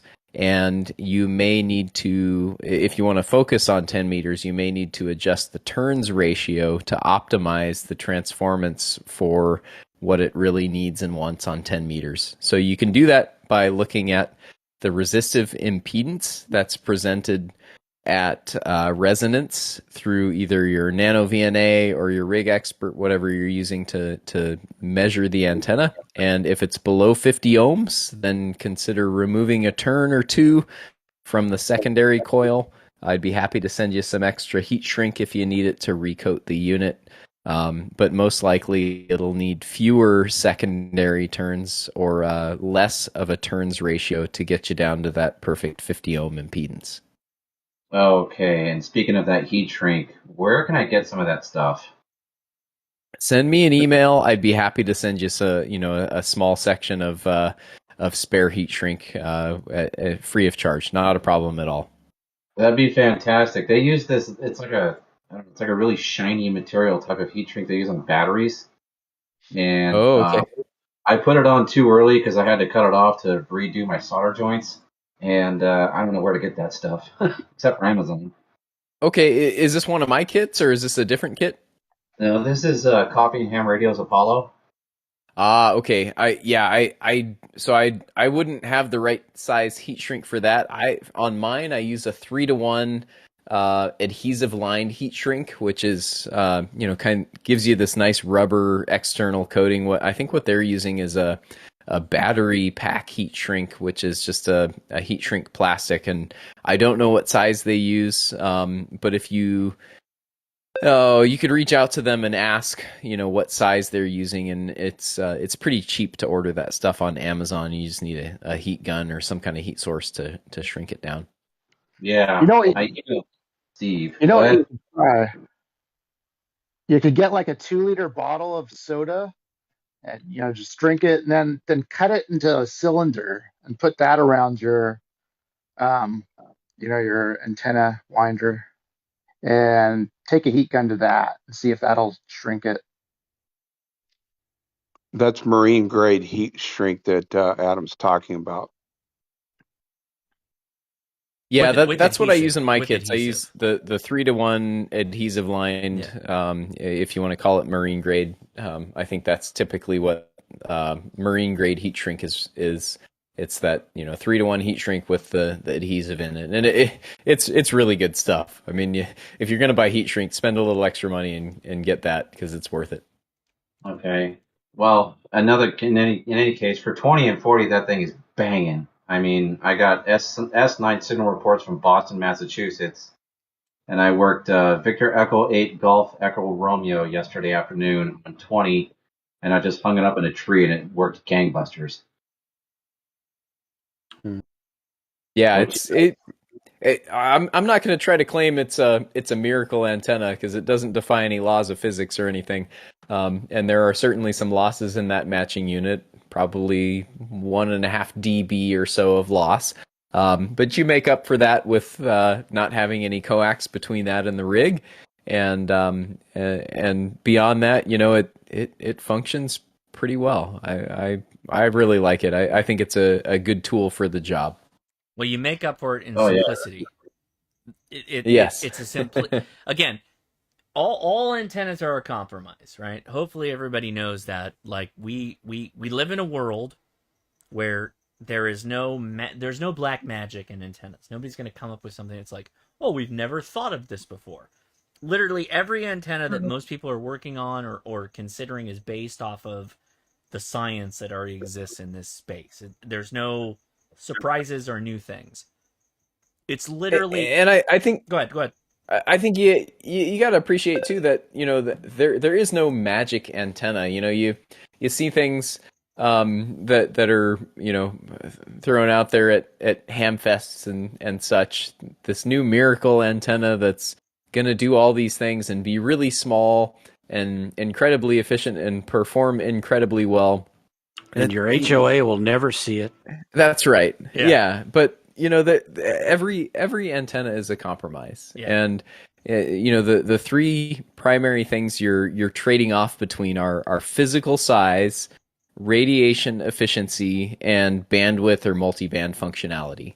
And you can't have your cake and eat it too. Those three things compete with each other, and if you want more of one, you typically have to sacrifice one or two of the others. It's true.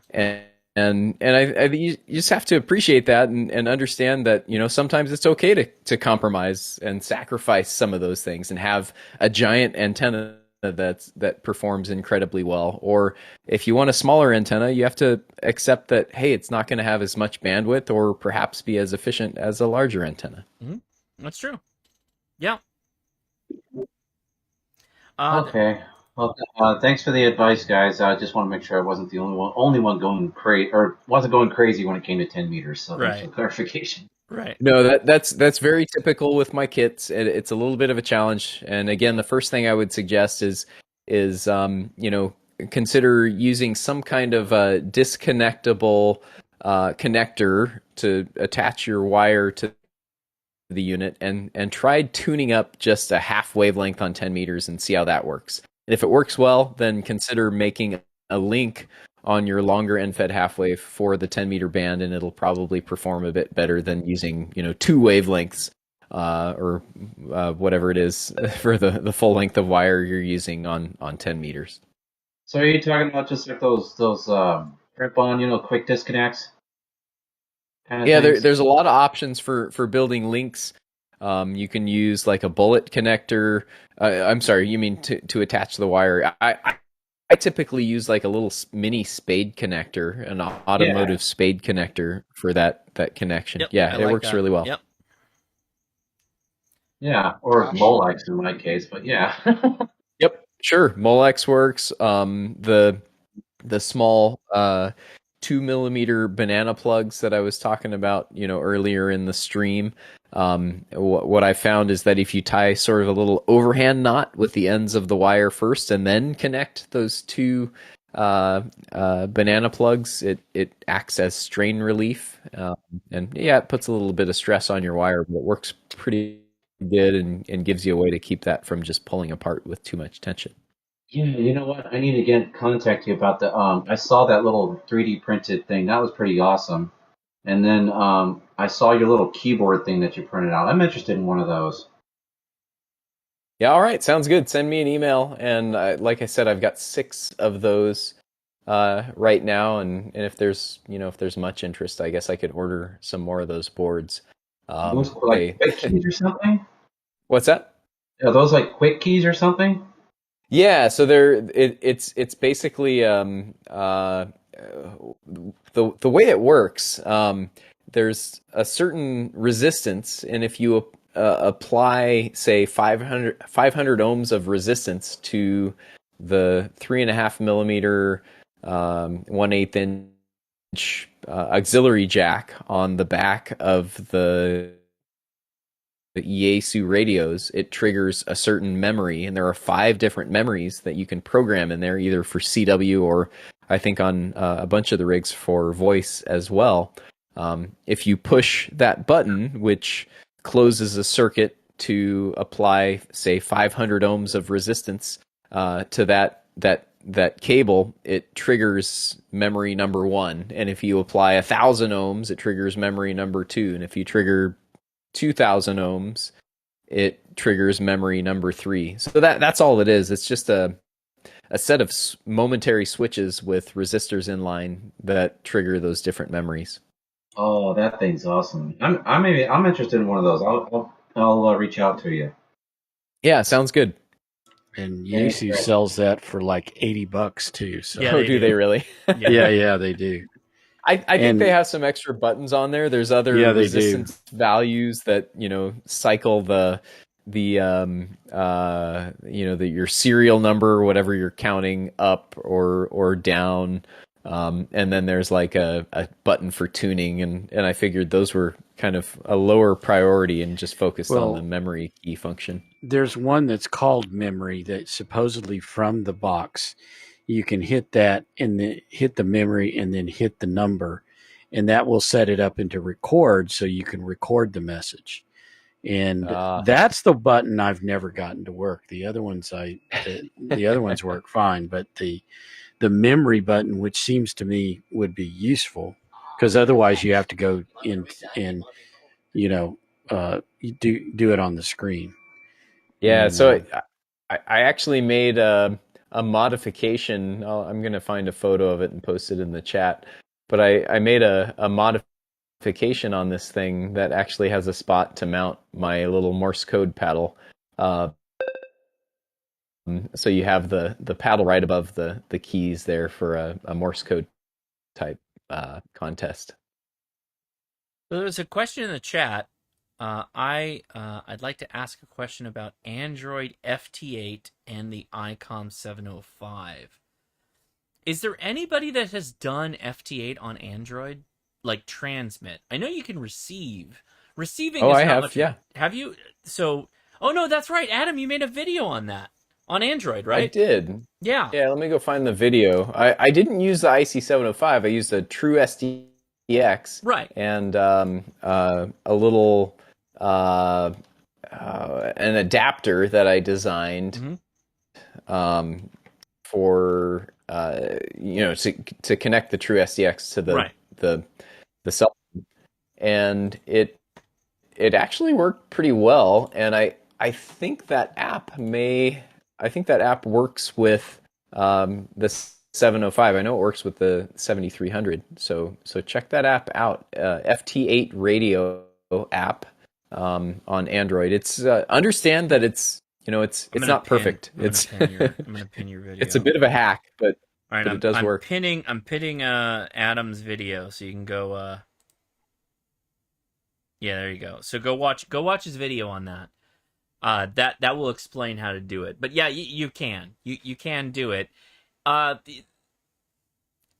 believe in a future where cell phones will work for FT8, and when you go portable, we're just the interface is kind of not that great right now.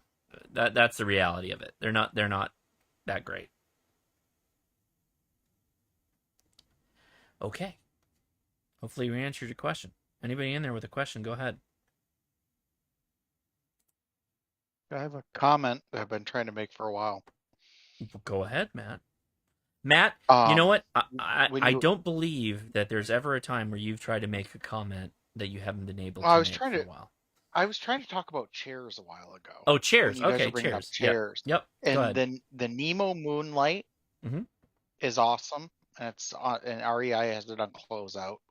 And the Nemo Stargazer is like a big swing chair, like that's like ultra lightweight swing chair, and that is like a recliner. Both those chairs are awesome, and they both pack down pretty small. Okay, that's all. I feel like that's I don't know, when I hear Moonlight, I think of Sailor Moon. It's real similar to your chair. Yeah, but my chair is not like high backed. I like Adam's chair where you can fall asleep in it. You're not falling asleep in my chair. My chair, you're not falling asleep in that thing. Yeah, look up the the Nemo Stargazer. They're expensive though. Okay, so now we're going into like weenie town. The super lightweight chairs are very expensive. They're very expensive. Yeah, I have a good suggestion for a less expensive chair. All right, go for it. If you're car camping, the REI Camp Extra chair. I mean, the downside to it is it's big. So, you know, if you're loading up your SUV with like your family, you might want to put these on the roof. But I think they're like $70, but my wife got them on closeout for like 30 or 35. They are so comfortable. They're super comfortable. I mean, yeah, these are a chair that you can totally fall asleep in. The Camp Extra chair, REI. That's the reason I went with the Moonlight, is because I had a whole bunch of bag chairs in my RV, and I had two. And by going to the Moonlight, I was able to free up an entire cabinet where I was keeping the other chairs. And so the camping chairs you get at Buc-ee's are a no-go, huh? Can't say that I saw them. I went in and grabbed Just a some comment food from the old guys who, maybe spent the last 50 plus years out there camping. REI is for the very upper mobile class campers. There's a company called Big Agnes. It's called Big Agnes because it's not for 140-pound flyweights. If you are 180 plus and you try one of these mechanically reclining, spinning super chairs, you're going to have a pile of parts in your campground. So the Nemo Air is rated for 300 pounds. And by the way, Camp Extra chairs. REI sells Big Agnes. For 400 pounds. REI sells Big Agnes. Big Agnes is a well appreciated brand in the backpacking community. Yes, they are. Yeah. 400 pounds.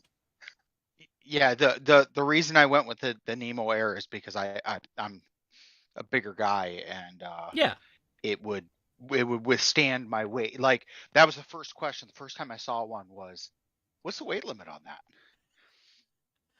So it was it definitely, the only disadvantage to the Nemo Air is that it sits really low to the ground. So if you're not if on level ground, you need to make sure you angle yourself properly on the ground when you're sitting to talk, because otherwise you're gonna have to crawl out of it. Question. Well, they're low. They are low. A lot of the super lightweight chairs are low to the ground. The one that Adam recommended that we linked is a much higher chair. Go ahead. Question. What was the question? Has anybody tried the click chair? No. Oh, why? I haven't. CLIQ. Okay. Somebody said that this was thrown out at Oshkosh as something new, and then they have a bigger click chair, and I was just curious if anybody had used one. They certainly spend a lot on advertising. That's what I've seen. I have seen the ads, of the World Series. I did not see it on the World Series because I haven't watched a single game this year. Yeah, Shameful, I know. Yeah, well, the fact the Astros won is a disappointment. It is what it is. Cubs fan. That's all I got. Cubs fan. That's all I got to say. no baseball for me this year.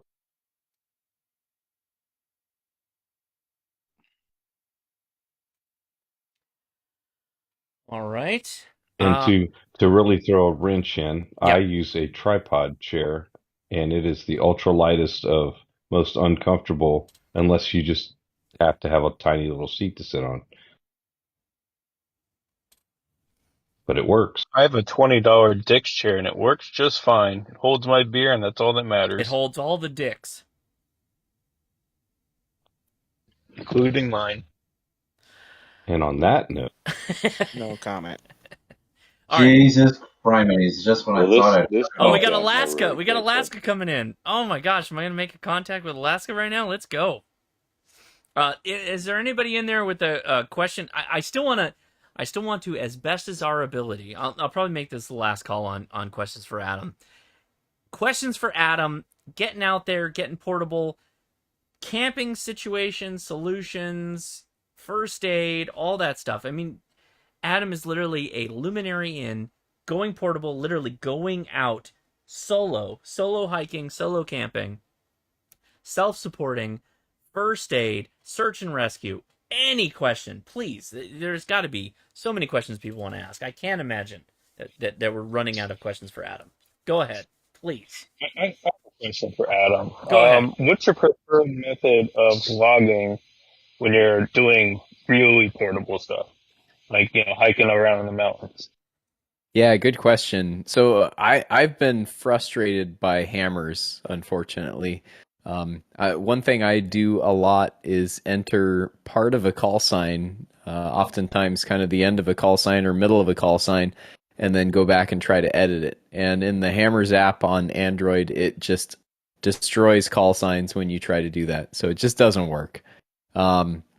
So what I end up using is an app called OutD, OUTD log.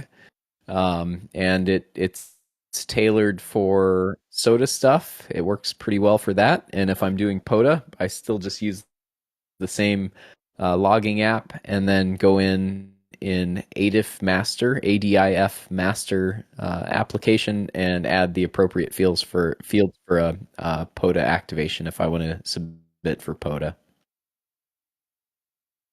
What's the name of that software again? OutD, OUT, Oscar Uniform Delta. I'm sorry, Oscar Uniform Tango Delta OutD log, and I think it's available on Android and iOS if I remember correctly. But it works really well for soda stuff.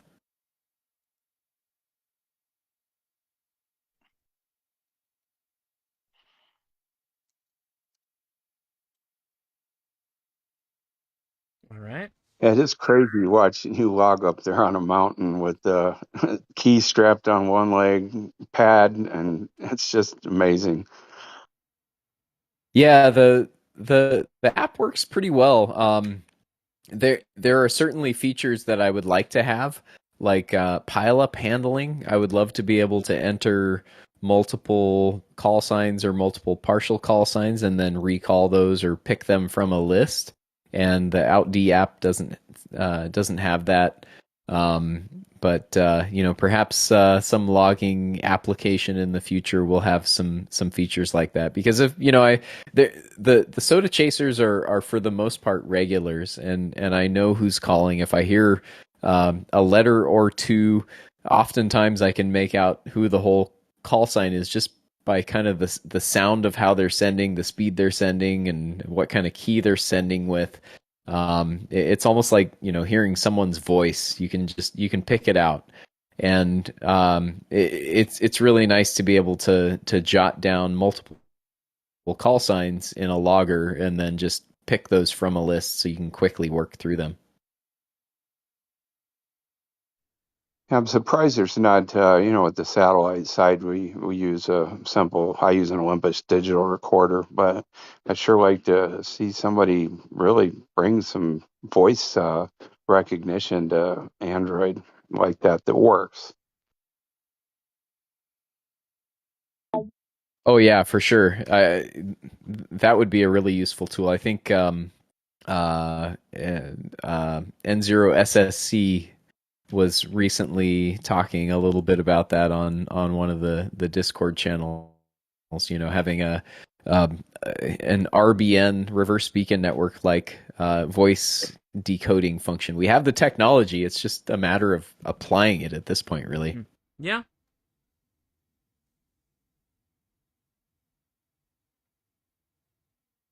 I had a question about hammers. Yeah, go ahead. Go ahead. Yeah, so I ran into I had put something in the notes section, and I couldn't pull it back up later. Do you know, is there an easy way, or is there even a way to pull up that information for later reference? Okay, so that level of question, you probably have to go to the developer. I don't know. It should be in the ADIF file. It should be a line in the ADIF file, like the very end of the. Like if you open it up in the text editor, you should see at the very end, like the note section. Well, you should, but I don't want to assume.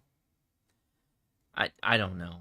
I just this would be a better question that you point to the creator here, I think.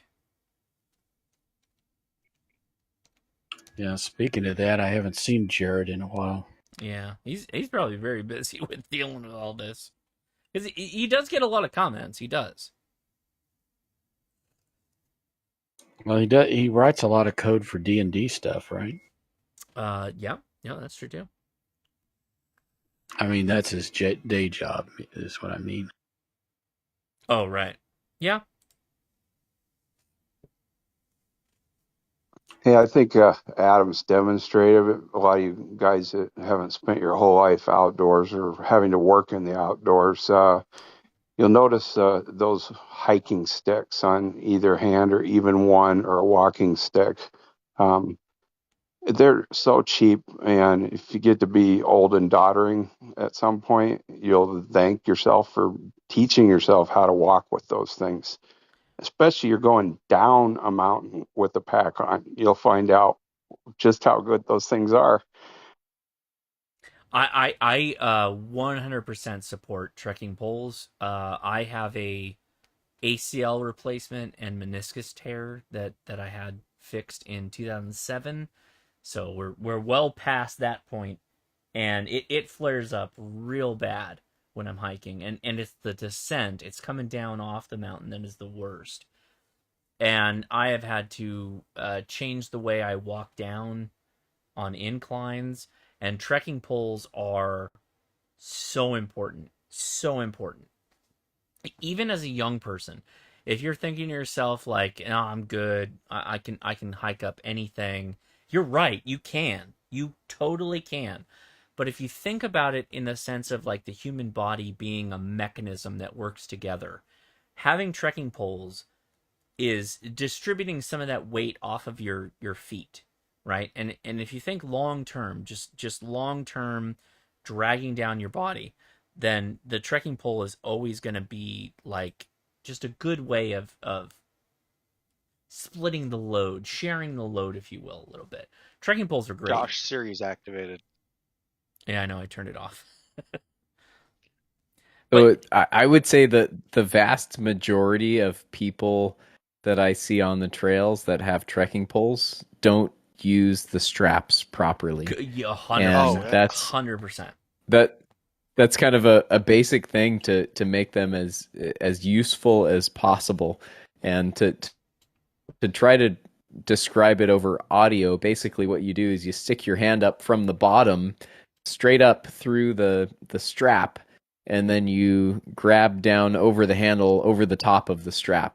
And that's how you really get the usefulness out of the strap and the trekking pole. If you do that, they're amazing. The way I think about trekking poles is like if you slam your trekking poles into the ground and you were holding them, and the straps were connected to your wrists, if you like let all your weight down, your wrists would be like drooping into the loops of the straps.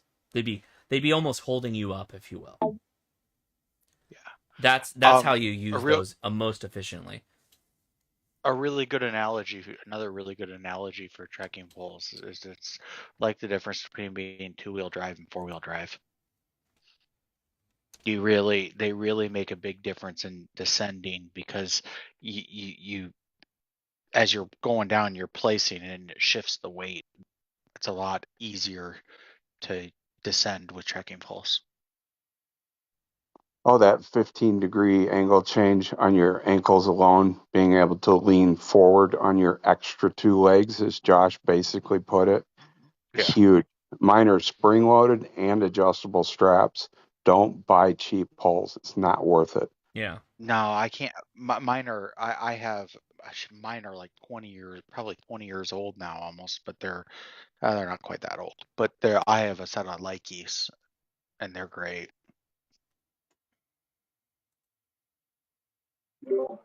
And they make good antenna parts now. I've learned recently. Oh, that's how. Well, they make good tent. They make good tent poles. They make really good tent poles.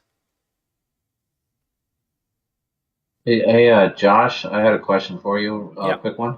Yeah, go for it. I remember one of your videos a while back. You went to Home Depot, and you got these white fence post looking things. What were those? Just fence posts? No, they're the electric fence post. So if you had an electric fence, if you had California, we don't have a lot of this, but if you had animals and you had an electric fence, there's a couple of bucks. They're super cheap. Yeah, that's the one. It's a spike about 2 feet long, maybe 1.5 foot long, with a plastic square body that has all these cutouts for wire drops. That is the best thing you can do for a Buddy Stick Pro. That's what I use. Oh, that's right, for the elevated counterpoise. I remember that now. Yeah. Yep. Okay, perfect. Electric fences can light you up. Oh yeah, no, they're high voltage. That's why it's all plastic, so it's elevated off the ground line. The animal being the ground. And if your kids are ever in trouble, you grab your kid and then you grab the fence. It'll light them up and not you. What now? That's good to know. Are we abusing that's children? Kind What of are we funny. talking about? Electric fence posts. We used to put our tongues on them for fun. Come on. Or let your dog pee on it. It's funny. How to abuse children. Light you up. That's hilarious. My dad did to me, and I turned out just fine. Right. I've got a suggestion for the Buddy Stick Pro. If you'd like to hear it. It's free.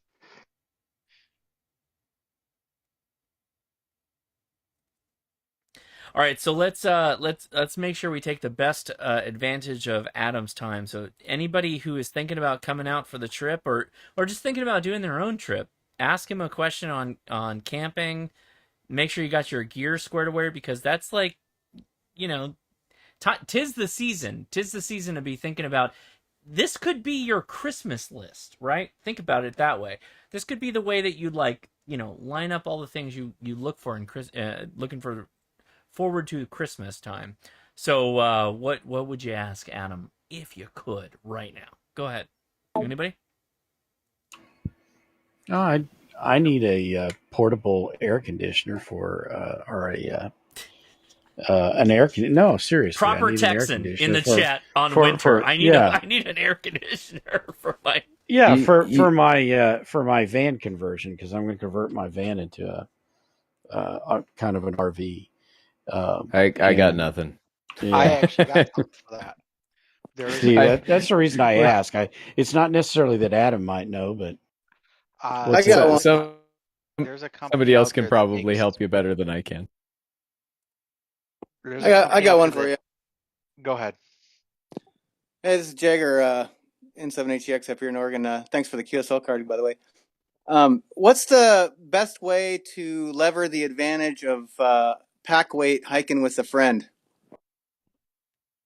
Oh, that's a good. Does that make like Jagger? Were you instead a of double Boy Scout? on stuff? Were you a scout, Jagger? Were you a scout?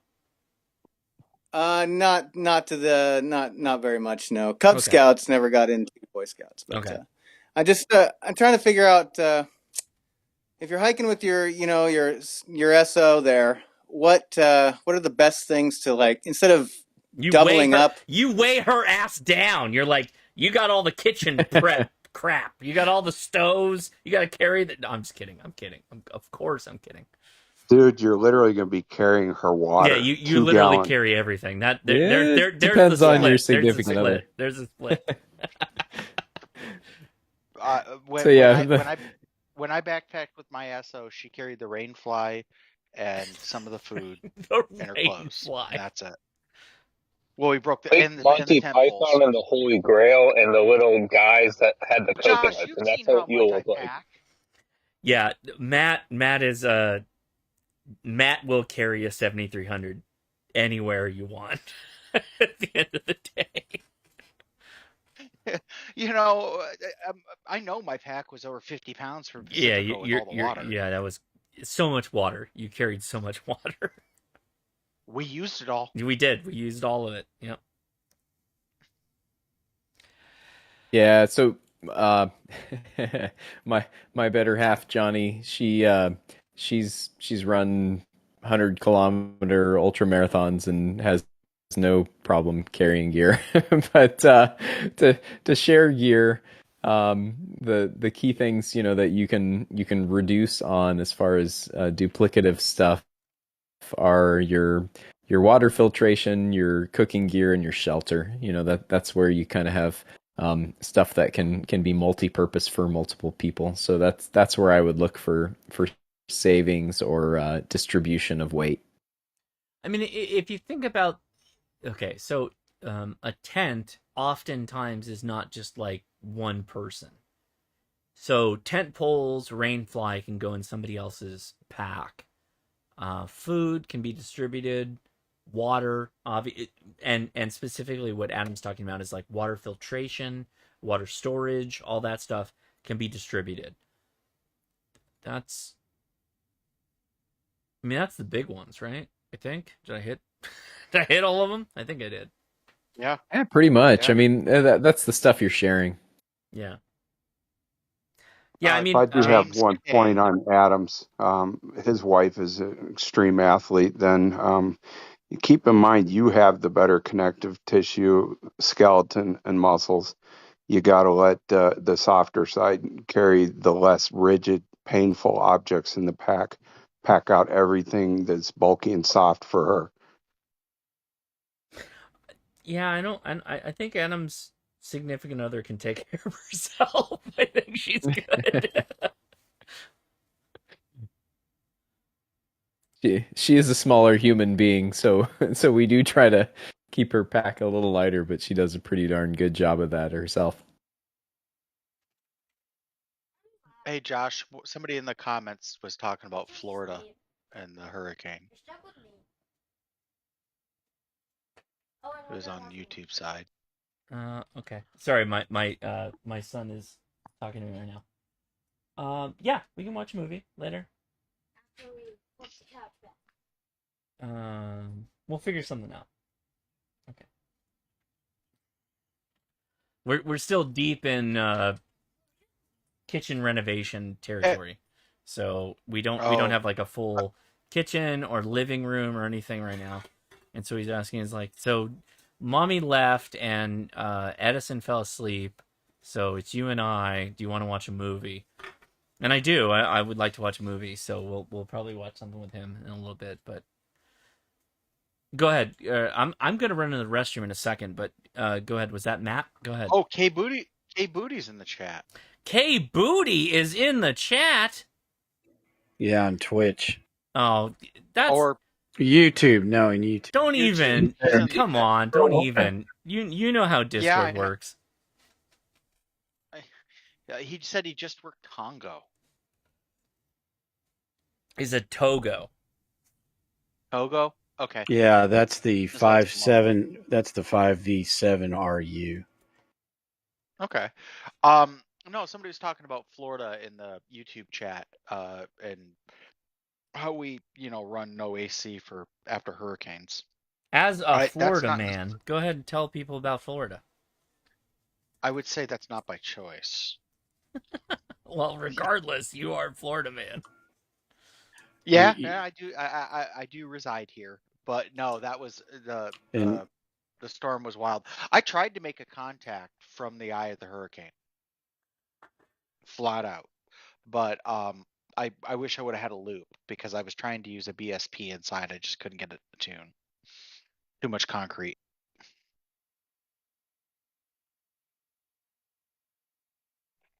Did I drop out? No, you're good. No. Okay. But yeah, no. Don, as far as AC units, I know there's a company that makes a heat pump system that'll do both heat and AC relatively energy efficiently. I don't know who makes it, and I haven't seen Ham Radio Nomad for a long time. He was going to put one in his van before it caught on fire. And then your other option is to do what like RVs have. You just get a small roof-mounted unit, like an RV would have. Yeah, the thing is, on the roof, the solar panels will take up the whole roof. It's not because it's a minivan. You usually don't go roof mount. You usually go with a unit that sits inside the van that has that vents out the window.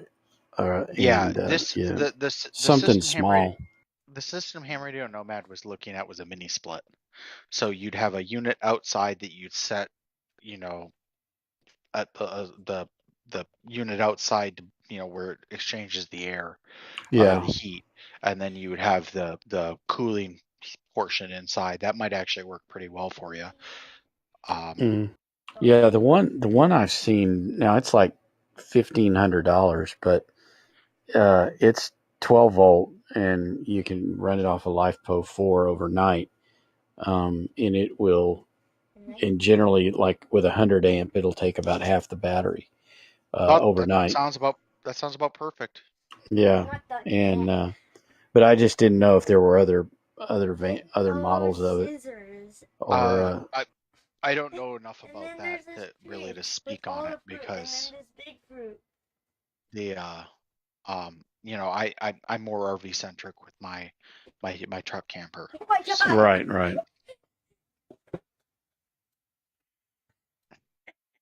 All right, there's people in the ham shack right now, like my dog that is dancing around the pedal for the 7610 to transmit. He actually pressed it. Yeah.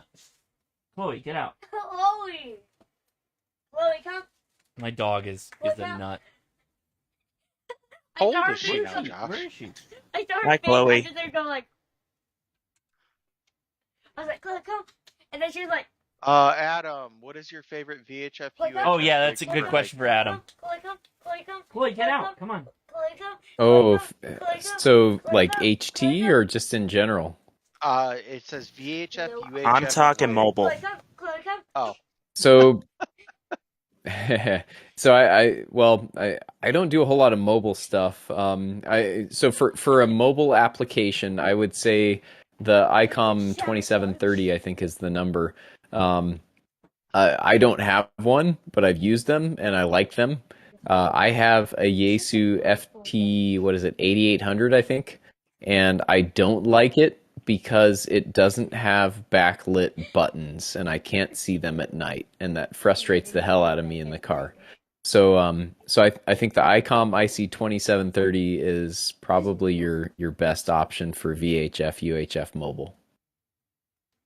It has legs. Okay, Adam, I'm sorry, I forgot to specify. I meant like a mobile rig that you'd use like backpacking. What would your go-to be? Okay, so for portable stuff, then that's how I would refer to it. For higher power stuff, the FT 857, which is discontinued unfortunately. But if you can find one used, those are pretty amazing for portable VHF, UHF, because they allow you to do sideband and CW, which is pretty sweet. Beyond that, for FM only, I typically rely on just a handheld, and the Woshun KG-UV9D is really my pick for a handheld. I use that the most out of any of my HTs, and I've got a whole bunch of them. Okay, and so for my area, I'm trying to get involved with like Aries, and up here in my district, there's we have like a district officer or leader, whatever you call it, and there really isn't much more. How would I start like organizing like drills and stuff? That's a good question. I don't know that I have a good answer for that. I think the first place I would start is to make sure you get involved with the group and the organization there, and figure out how you can work your way into leadership. And once you kind of figure out how the chain of command and the leadership works there, you can start to work your way into that, and then start influencing, having a greater influence on how the training and drills work. I can provide some insight on that. All right, thanks. I can provide some insight on that if you want to send me an email. Can you All right. repeat that? Yeah, the audio is pretty low there. Accident.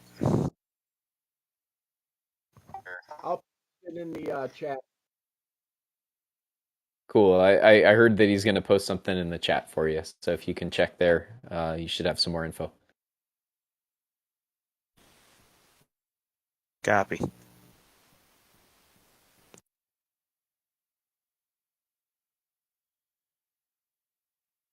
Are you in the chat? Are you in the live stream now? I'm keeping watch. You're keeping watch? Discord. Okay. He's making sure we don't misbehave. Yeah. He's watching. He's watching the live chat. All right. So, who? There isn't too many. Well, I mean, you got Matt, Adam, and myself, and I think we got a couple other people who are going to go on the camp. Is he coming? Who? Oh, Ben? No, Ben's not coming. Yeah. Sorry. You wanna come? No, I know you do. But you have classes. I want to use my You have school. skills. You have schools and you have schools and classes. You can't go. Class is overrated. I want to use my Cub Scout. I think so, but like if you listen to the podcast, you're not gonna tell my wife life that. skills for Adam. Yeah, you're not gonna tell my wife that. She's. No, you're not. I want to use my Cub Well, I Scout would. skills. I'd probably not I last agree. long. I agree completely. I think that you get a lot of skills from like going outdoors and doing things on your own, but mommy is a different person. Josh, I was just thinking about that young operator What does game. this connect to? No. What is it You just connected ban the whole server. What is it connected to? Oh. No, don't. There's nothing. Don't. You're good. So Adam, while you're in here, for a, or is Adam still in here? Yeah. Yep. For an infed half wave, so I need to build Matt's infed half wave. What length should I make the wire for 40 meters? We're gonna So need the the little curly Q thing at the end too. It depends. If you want to have good resonance on the higher bands, then it helps to add the what I call a compensation coil, or I've heard referred to as a compensation coil. It's basically a small loading coil, either near the feed point or near the end of the wire. Hey, Adam. But if you just want it to work on 40 meters, you don't need that. Hey, Adam. Yeah. We're going to be tuning it, most likely tuning it. So just tell them how long to cut the wire for the compensation coil, and bring the piece of plastic for the compensation coil, because there wasn't one in the kit you gave me. Yeah, so I generally start with about 70 feet of wire. That's a good starting point, because the compensation coil takes up, That's really hard. Maybe 18 inches or so of wire, and you want to have a good solid 40 meter half wave beyond that, which is normally about 67 feet. So 70 feet is a good starting point. That gives you room to work. 70, I think about 75 or 80 from that. So Awesome. Yeah, you're good. All right. Awesome. And I figure that we'll do an antenna thing where we tune that up, and then I'll throw it in my here, my radio case, not my radio, my camera case. I keep my radio in, and then everything I need to get on the air will be in that little tiny case. Yeah. That's for you to wind up though, right here. All right, we got Ben in there now. So Ben's in the AFTERCHAT, and he can hear you all. So keep it G. Yeah, I and he's got his Cub Scout shirt on. He's got his Cub Scout shirt on. Yeah. So for what it's worth, Ben, and you can poke your dad on this. I'm trying to get you guys out backpacking next summer, and I'm going to be working on getting a permit so we can go have some fun in the mountains and do some fishing and some backpacking, and it's going to be a blast. So Ben is 100% on board with fishing. You're like big into fishing right now, right? Big into fishing. It was really cool. A lot of his friends, all your friends are into fishing right now. They're doing a lot of pier fishing, which is I'm fine. I can make a rig for pier fishing, but I like river and lake fishing. That's what I grew up doing. Okay, so there was this lakes that we drove by, me and Mommy and Edson, and we had a fishing rod in the car, the one above our heads still. And I said, "Can we go fishing?" And she said, "No." No. Like, the straight up answer was no. Okay, straight up answer no. Ben, little piece of advice: Mom will always say no to things that are fun. Ben, do you know that you can fish with a bow and arrow? Yeah. Oh. I know how to make a bow and arrow. You like bow and arrow, right? You were a big fan of that in Cub Scouts. I still am. Wow. I'm so good at it though. K Booty was like, Ben, 2 words, bow fishing. Yeah, no, that's right up his alley. So, Josh, I put a link to a YouTube video in the live stream chat. Okay. Show that to Edison sometime. That's where I plan to take you guys. It's a fun spot. This is Ben. Edison's the younger. But They can all come. I mean, Edison is more the like lazy. He's the technological kid. Yeah. He's the one that wants to have the laptops and the iPads and the video games. He's that side of me. You're my outdoor kid. And Edison is my technological kid. I like technological. I know you do. I'm not taking away from that. But I do a lot of technology. I know you do. I know, but Edison is very much the nerdier. You're not as nerdy as he is. He's nerdier than you. That's a real opportunity there, Josh. You're still a nerd. Yes, you're still a nerd, but he's nerdier. He's definitely nerdier. He's not smarter though. Shots fired. Okay, shots fired. Okay, he's not smarter. I know. But gotcha there. When I was his age, Josh, somebody like Adam took me under his wing, and by the time I was 14, 15, I was out fly fishing and traveling the West with these guys. You cannot even begin to pay a price for that kind of mentorship. Oh, yeah, for sure. The only trick is they just got to get their damn license. I'm just kidding. When it comes to outdoors, no license under 16 still. I know, yeah, I know. No, he meant ham radio license. Oh yeah, ham radio license. He knows people who'll do it for him. I mean, did it for Leah. Hey, Josh. Yeah. What's up? Someone said, "Hey, Josh, go ahead." Was it Ben or Edison that in your video talking about mobile installs came up and told you about them walking behind the car? Might have been Ben. Yeah, it was me. Either way, every time I watch that video, that still cracks me up. Wait, when it was the mobile install, like mobile car setup. Your ATAS and all that. Your 891 ATAS. That's probably Ben. Yeah, when you were talking about Yeah, you were talking about the 891 and the Bonding. FTM 6000, and it had the bucket hat, and one of them walked up and was talking about that they walked behind a car and you freaked out and everything. It was, yeah. Edison's the one that gets himself in trouble a lot. To be honest, he's. I'm finding it right now. Okay. Ben doesn't get himself in trouble that much. Ben follows the rules generally.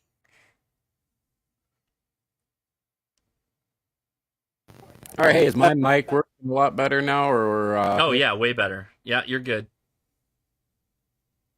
All right, yeah, I posted my phone number in there for the gentleman looking for info about setting up exercises for Aries. I'm the assistant EC in my county, and we do a lot of stuff with our EMA and also setting up stuff. You know, it's good to build a relationship with Aries groups in neighboring counties for mutual aid.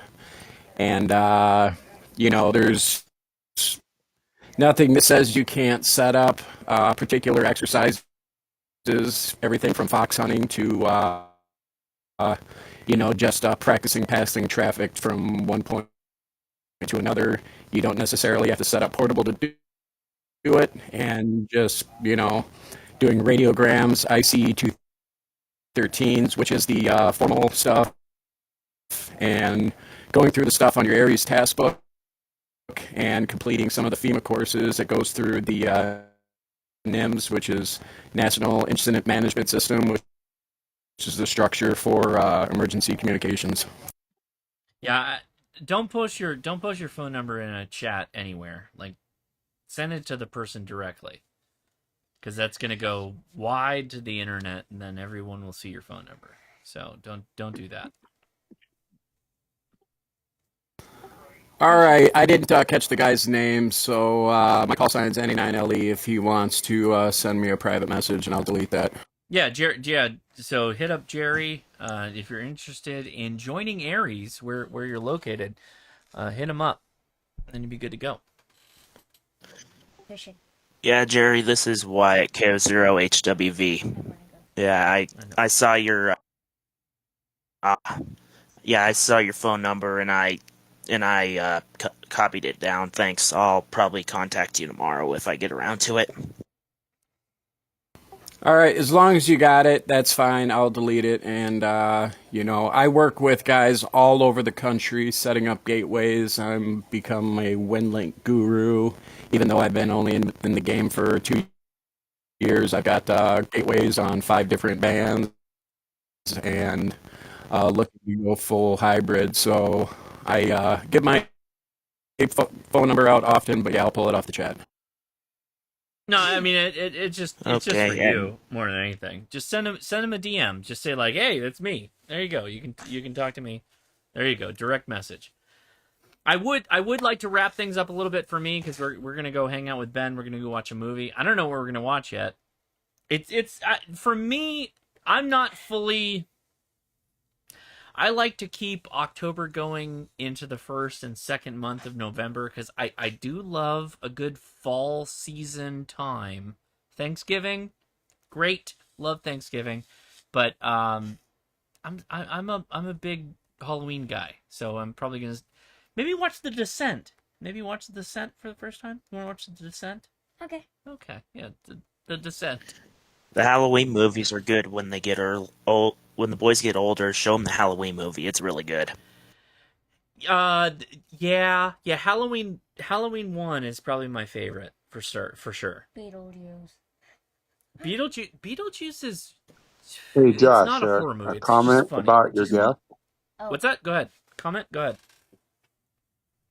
A lot of the guys here don't really, I think, know what Adam's expertise is. But let me blow his horn. He is an internationally recognized expert on soda. And if you guys get to spend some time with him on a mountain, as soon as he walks away from his pack, check every inch of it out. You will see an expert loadout. That's all I'm saying. I would argue I'm just another nerd with a radio and a camera. I got a question for the nerd with the camera. Question for the nerd You're with the too camera. Go humble. ahead. Bring it. Yeah. We got multiple here, I think. Okay, Adam, this is Jigger again. Hey, so there seems to be this huge like contention between antenna manufacturers of the infed half wave. Some absolutely in their instruction manual, Chameleon, seem to think that you need a choke at the feed point, no matter what. Like at all costs, put a choke at the feed point. And then other people say no choke is necessary, and if you choke it, the antenna doesn't have any ground because it uses the coax. Blah blah blah. So what's your opinion on this? So my opinion is that you don't really need a counterpoise with an end-fed half wave if you've got it tuned properly. So it's you're feeding it at a high impedance feed point, and you're using the transformer to bring that impedance down. And in doing that, you end up with basically a high impedance to everything else. So it helps kind of force that signal down to your antenna through. You'll catch up. Fed half wave is to make sure your transformer is properly tuned and gives you a good match to that feed point of the wire.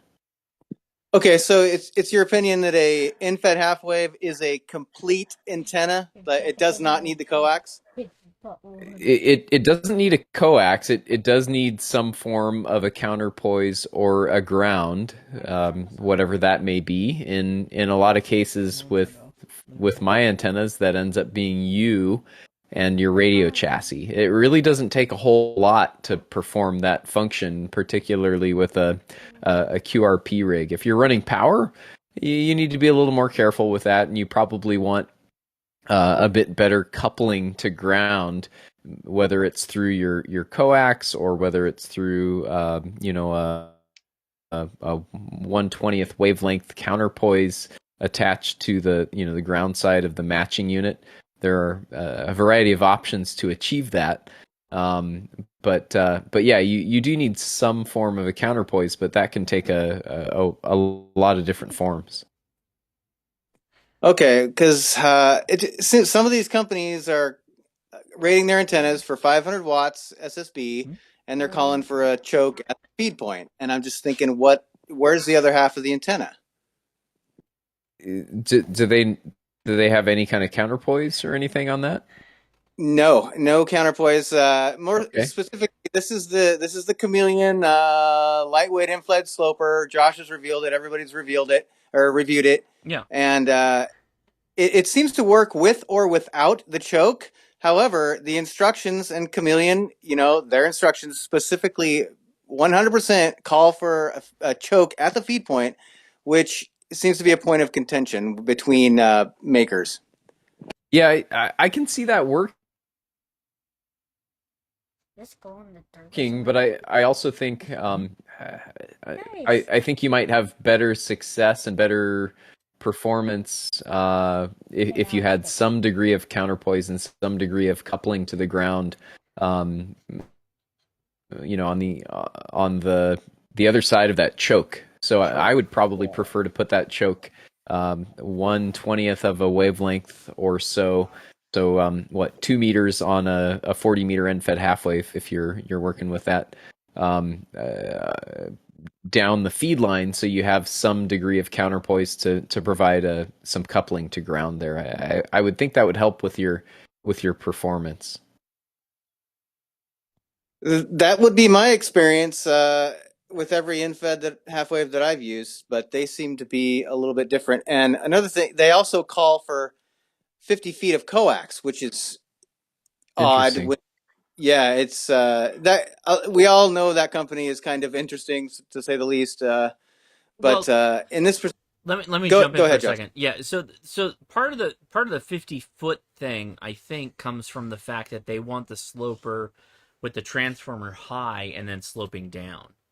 That was always Carl's idea on the design, is that the sloper which is kind of funny. kind of funny, but I mean, like that's that. Because Are you going? it doesn't matter. So the end fed half wave is basically a dipole fed at the end. So Right. you have a high voltage at both ends of that antenna, and it doesn't really matter which end is high and which end is low if you are using it as a sloper. It makes no difference there. So Well, so his opinion is it's that odd to me that it needs that's a focus. the transformer. This is okay. So this is the whole like everything is a compromise game. If all things are compromised, having your transformer high and sloping down is preferred. That's what Carl recommends. I haven't tested it either way, so I can't comment because I would think the opposite, because I would like the high voltage away from human beings. The end But the high being, voltage is at both ends. That's what I'm trying to say. That's true. Carl has stated his opinion in the YouTube comment section. He likes the feed point high up in the air because of the current. He wants the current in as high in the air as possible. That's his opinion. But that's not a high current point. That's the feed point. The feed point of an end-fed half wave is a low current, high voltage point, as is the far end of the antenna on an end-fed half wave, or a dipole for that matter. It's the same thing. You know, the current maximum is at the center, and it's the same on a dipole as it is on an end-fed half wave. So there's no difference there. So I don't understand why there's some kind of benefit for the feed point being high versus the far end of the antenna to be high. And sometimes it seems like there's different people giving answers under the same username on these videos. It's certainly possible, and you know the Chameleon, to me, and I have only sort of, you know, secondhand or collateral experience with Chameleon antennas, and my experience and impression with them is that they are very high quality construction. They are focused on prioritizing bandwidth and multiband functionality over efficiency, and a lot of their antennas, not the end-fed half-waves, but a lot of their antennas rely on a relatively inefficient transformer, typically a 5-to-1 style transformer in the matching unit, to give you really good multiband functionality, but with the trade-off of less efficiency. So they serve a great purpose there. They just don't serve the purposes that I really want out of an antenna. So I don't have any of the Chameleon antennas, and I'm not willing to spend that kind of money on that kind of, you know, construction quality when I can build something myself for you know, 1/10 or probably a lot less even of the price that really serves my needs better.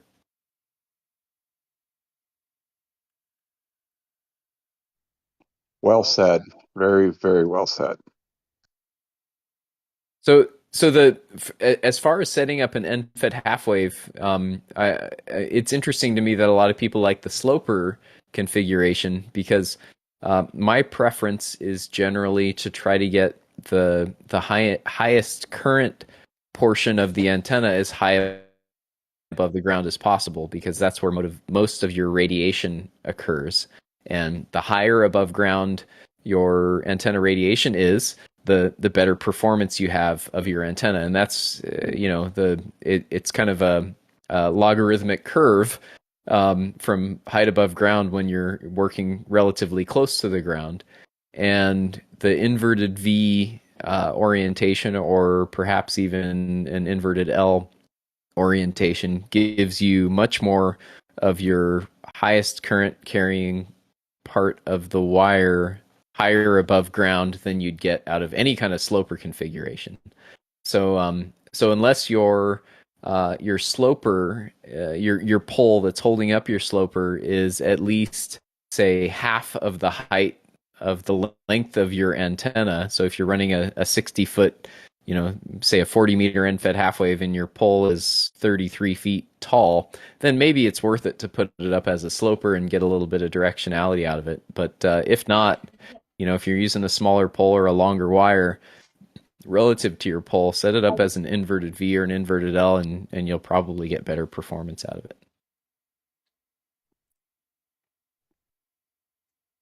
All right. Well, definitely thank you for your experience there. Yeah, sure thing. Well said. I'll just say I've seen some people try to throw Chameleon under the bus. And I'm sorry, I can't afford their stuff, but they have some very, very good RF engineers working there who will just slaughter you if you go head to head with them. No, they make, don't get me wrong, they make great stuff. Their priorities are not my priorities in a portable antenna. So I don't use their stuff. I think it's great for the purpose that it's designed for, and they make amazing antennas. Oh, I for got sure. a little They're 100 waters, and what you do is very useful for us. I get a little more insight I can add on the Chameleon antennas. Go ahead. All right. Well, when I first started out, I bought a HF Eds from a guy in Puerto Rico, and ended up picking up a MCOM 2, and I run it at a sloper from about 2.5 feet at the feed point to about 17 feet at the far end. That's the one I use for my gateway, and it works very well. I mean, I've had 107 connections in the last 3 weeks, all very good connections. My other one is an inverted V. Obviously, the feed point's at the ground. Are you transmitting FT8? Me? Yeah. No, I don't do FT8. I have tried it a couple times. Okay. But I thought you might have RF in your audio. Okay. He's got my cane over, excuse me. Oh, well, the inverted V is at about 17 foot at the apex, and I've worked all states and 56 DXCC entities with it, and I have ground rods at the base, but the inverted V, I went out recently and checked it, and the wire broke for the wire to the ground rod, so I wouldn't run it out without a choke or anything at the feed points. Haven't noticed any difference, no RF in the shack, and I did buy the 50-foot Chameleon thing with the choke on it because I have a third MCOM 2 that I use in my Go kit, and that's my 2 cents on that. Okay. All right. I have a question for Adam before he leaves. Yeah. Go ahead. Adam, and you may have already covered it. I missed part of the live stream, but do you have any cool new antennas you're going to bring with you to the event next weekend? Oh, good question. I don't have any new ones I plan to bring. However, I have talked about or thought about bringing the 10-meter 4-element wire Yagi. I will almost definitely bring the double bobtail. And if we're on Thomas Mountain, I will likely bring the 6-element 2-meter Yagi as well to play with that with the FT857, and probably the 175 watt amp as well. Okay, cool. Excellent. But if you're going and you have any particular requests, or if you're not going and are within range and have any particular requests, I'd be open to options there. So let me know. We have talked about making the 20-meter loaded Yagi. I sent you the one picture of it with my FRS. Yeah, so if I build a 20-meter Yagi, it's probably going to be a spider beam knockoff.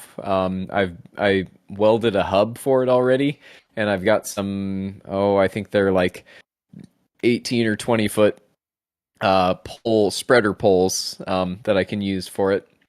And I need to do the MMANA design for it.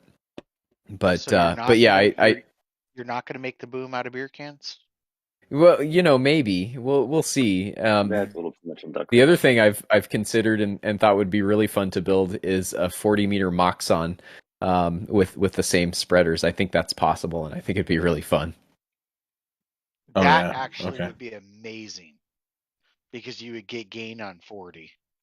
From a summit, can you imagine? Because you basically have a multi-100-foot tower to put it on too.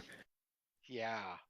I'm surprised Don hasn't piped up. You said Moxon. He must be gone. That would be cool. So yeah, nothing stands out as far as what I'm going to bring, but definitely going to bring the link dipole. Definitely going to bring the 15-meter double bobtail. I'll probably throw in the 20-meter half square. I may or may not bring the 10-meter Yagi. That thing needs some work. It's pretty delicate in its current design, and I'd actually like to add an element to it and make it a 5-element. And I don't think I'll have time to do that before next weekend. So I may leave the 10-meter Yagi behind, but we'll see. I'm gonna bring. I will be bringing antennas to tune up.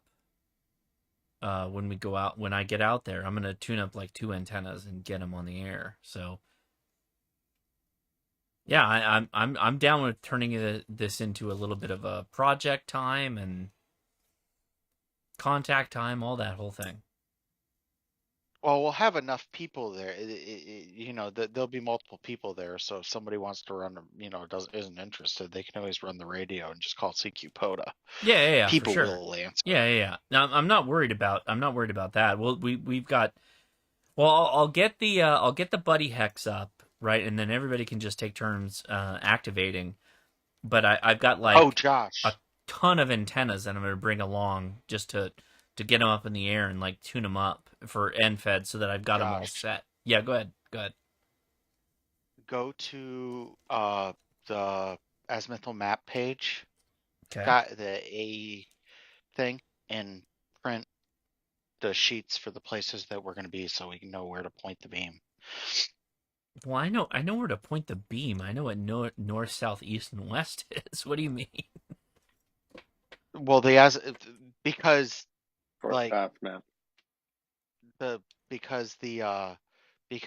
stuff isn't where you think it is in relation to. Yeah.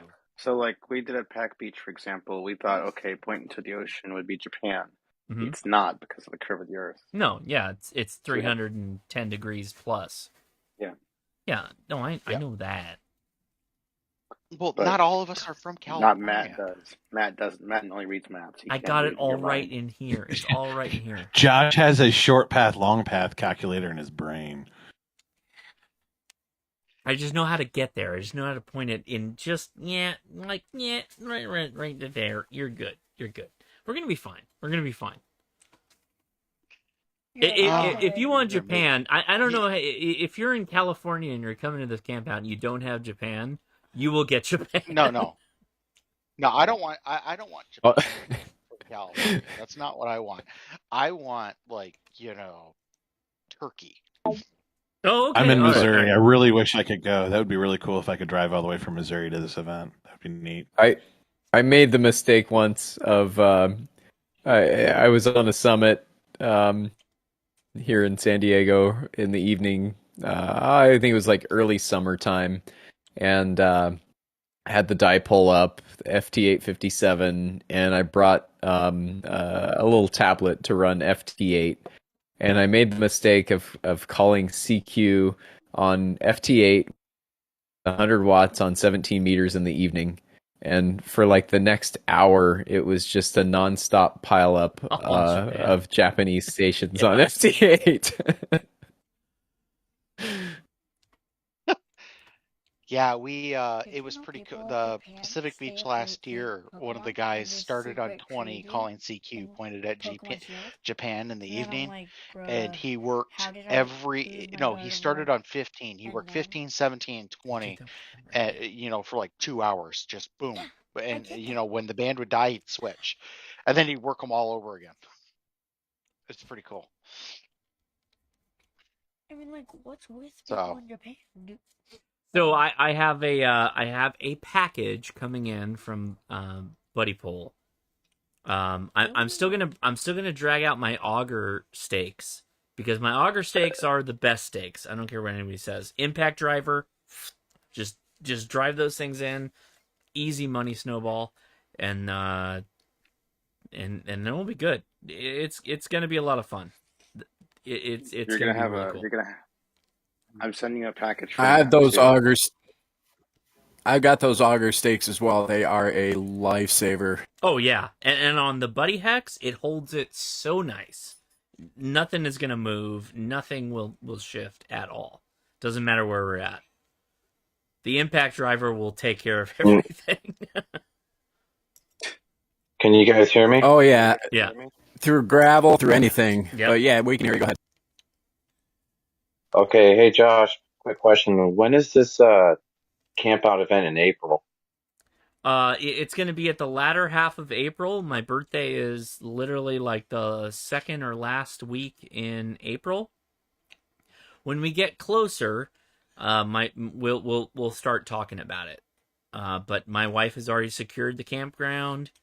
It's all good. Everybody that wants to come down, she's gonna cook. My wife's gonna cook the whole thing. Feed everybody. How come we can't come then? You're going. You're definitely going. You're definitely going. I thought you said I was. Okay, And cool. I since I live nearby, I've offered to smoke a brisket or do something of the sort to help support fueling the hams at the site there. Yeah, if you guys want to bring anything, that would be appreciated. You know, the thing that kills like camping for me is that my wife always jumps in to be the one to do so many things instead of just enjoying camping. And then she's like, every time I go camping, I just have to do a lot of work. It's like, well, you jump in. We could eat hot dogs. We'll all subsist on hot dogs. If you just left us, we would do that. It's like, no, but nobody wants to eat hot dogs. Like, no, everybody will eat hot dogs. We want to go camping. We want to go camping. That's what the camping's point. all I about. will literally hunt to eat. Yeah, well, okay. And then Ben wants to kill an animal on the field. Yeah. You know, that's always the If we run out question of I food, always think when I'm driving it's a around. backup plan. It's a backup plan. That's I heard someone out there with a question, but audio was real low. Oh, and I'm gonna. Go ahead, question. Somebody in there with a question? Go ahead. I had one. I don't know if it was me or not, though. Eat the potatoes. Eat the potatoes. Yeah, I think it was you because your audio is real low. If you're a little bit louder that time, but Yeah, I got to get right up on my mic. Those auger sticks you were talking about, the impact driver works with or whatever. Yeah. Do you have that posted on your Amazon list, or where can I find these? I don't know that I do, but I can post it.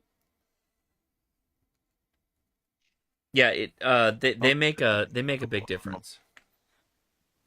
It's funny you brought that up that somebody made them because I've been fighting with trying to stake anything down is ridiculous here, and I had actually thought how would I go about making something like that I could just use an impact driver on, and then you happened to bring that up, and I thought, oh, I was just thinking about how do I design this, and somebody's already made it apparently.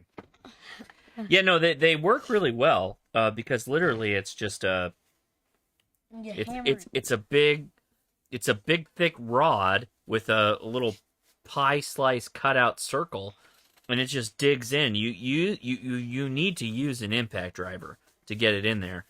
This is gonna punch all the way through everything to get it in there. I actually have plastic ones that are like $1 at Walmart in the camping section. Orange plastic ones, but then I kept thinking metal would be nice if I could do that. And if there's anybody on here that doesn't have an impact driver, I recommend getting one because it's they'll chew through just about anything. I've taken things apart that should not be able to be taken apart, and in maybe 2 seconds, just the heat from friction was so much I couldn't hold it in my hand. I'll do Hey, it. you, Casey. I'll do it. as a secret on those impact drivers, you guys might want to know. Harbor Freight has a lot of those made by Milwaukee. Nah, man, nah. I'm gonna do it. I'm gonna do it. The answer is always for the ham radio operator, the M12 fuel line. That's what you want. You want the get an impact driver. You're gonna get an impact driver? You don't even need that. I don't even have one, and he recommended Freight it. ones, So if it stalls out, you try to run them hard. No shade on the Harbor Freight stuff. Honestly, some the hurricane stuff's pretty good. But 12 volt impact driver. This is it. This is like, I love this thing so much. Can I hold that? Yeah, for a sec? it is the weekend warrior like tool for sure. For sure. Josh, that's a nice sound. Can Ben still hear us? Yeah, he can hear us. I was gonna say, because he's like, oh, I need one. He already has one. He has yours. No, he can't. He can't use it. He has his own tools. You have your own tools. Yeah, I do, but I don't have an impact driver. You don't have an impact driver. That's right. You don't have an impact driver. You don't need an impact driver. You do not need an impact driver. Who says I don't? M12 fuel line is the ham radio line. That's what you want. I'm not affiliated with Milwaukee. Milwaukee has not paid me anything to say what I'm saying. But as a ham radio operator, the M12 system is perfect for ham radio operators. We're not doing it as a job. We're weekend warriors. We got a couple of things we got to do. The M12 line covers you completely. I'll try it. Oh, yeah, okay. There you go. Is that the Milwaukee? I'll see him. I don't know how to describe it. It was almost like it was the size of a small coffee can almost. And wait till you get a Jeep. Through batteries, but it would also, you could probably like twist the axle on your car in half. It's pretty amazing. Oh, Casey, that's way too much for any normal thing. No, it's just enough. Well, for the factual side of it, if you go to the Torque Test channel, those guys have called more people out on the carpet and just spanked them with their claims to reported abilities, what have you. And best to just go there before anybody makes claims on how strong. Okay, all right. So here's what I'll say. If anybody has any claims about tools and love of a particular brand or particular tool, I grew up using Milwaukee, Makita, DeWalt, all of them. I am not a fanboy about anything. I just want the best thing for me, for what I like to do, and that's it. I just gravitate towards that. If you want to know unequivocally what the best tools are, there's one channel on YouTube, one channel that will solve all your problems. It's called Project Farm. That man is doing more for tools and showing people the value of the tool that they're buying than anyone has ever done. Project Farm is one of the best channels on YouTube. Period. For anyone who likes tools. That is the I want to be the Project Farm of ham radio. I know I can't. I like to try. I think my little park videos are kind of like that, to be honest. And that's a bit of like why I started doing them, is because of him. But that is the man. I'll try it. Okay, and try it. I'll try the show. Yeah, okay. I'll be stuck with air for a long time. We get so much rust out here, Josh, from road salt, and if you like old Jeep like I do, there's no electric that can get even your tires off. No, I get it. I get why you need high impact pneumatic. I know why you need it. I'm not taking away from that. I don't think you can put a big battery behind it. Although there are a ton of like portable impact drivers that can bring the heat. I'm not trying to tell you go wireless or go cordless or whatever. I don't care. That's up to you. That's your job. You decide what you got to do. But yeah, Project Farm is it, and AVE. No, and literally, where's my I'm going to check them out because all I've ever done is work professionally. So most of the stuff I have just sits around now. Yeah, there's Project Farmy. Like he tests like different motor oils and like lays out What does kind that of scientific method of like different tests and explains it all. What does that do? He doesn't really throw judgment calls on anything What does that per do? se. Like he'll pretty much just graph Is that a everything. murder machine? Most all the data. It's a murder It's machine? Well, like, still, you might want to, if you ever want to see what the real numbers are, the torque test guy, he just uses bench gear and hooks them up and sees what the real numbers are. It's pretty fun watching it. Why do you have a light Ah, on there you it? Why do you have an LED on it? It just Why do you does. have an LED? Give me it. I never noticed the ghost and the skulls and the All right. pirate ship on this. Ben's mother is calling us, so we're gonna wrap up here. I think Where? your mom's calling us, so we're gonna wrap up. Where? Yeah. Yeah, on my phone. Alrighty, Josh. All right, guys. Thanks for having a good guest on. Thanks for Adam. Appreciate it. Yeah, and guys, keep it going. Go ahead, keep talking about ham radio and getting out there. And I really would, everybody watching us right now, if you can make it, it's gonna be like if you ever wanted to do like a no frills camping kind of thing. This is it. This is the camping for you. There's a lot of people out there that'll like take care of you and help you out a little bit. You still got to go poop in the woods. That's on you, but you know we'll help you out. Go ahead. Is not a Rubicon going to come out? Possibly. We'll see how it goes. I'll make myself a toilet. Well, you know, I think his Jeep could make it up the trail. Oh yeah, no, we're not worried about him. He can get out. He can get out anywhere. I'll make a toilet. So, all right. Anyway, all right, guys. So we're gonna wrap things up, and 73. Okay. Thanks everybody watching on Discord, hanging out on Discord, and join us over there. If you do want to join us, if you do want to join us, please join the Discord, and then go to the Thomas Mountain chat room. So many people are talking in there. Adam specifically telling people like what we're gonna do. This week is gonna be really, really big. Wednesday or Thursday, we're going to decide where we're going to go. We're still Thomas Mountain right now, but we may have to move things over to another location. And we'll know for sure on Wednesday or Thursday. So please, please, please follow that group on Discord. We'll pin it too. Yeah, we'll pin it. Don't worry. We'll tell you, but please follow us on Discord. And I'll post it on, YouTube and Twitter and my Instagram and all that, just so people know where we're going to be. I don't want anybody to, like, end up in Thomas Mountain and we're in the low desert or whatever, and that would not be cool. So we'll get people straightened out.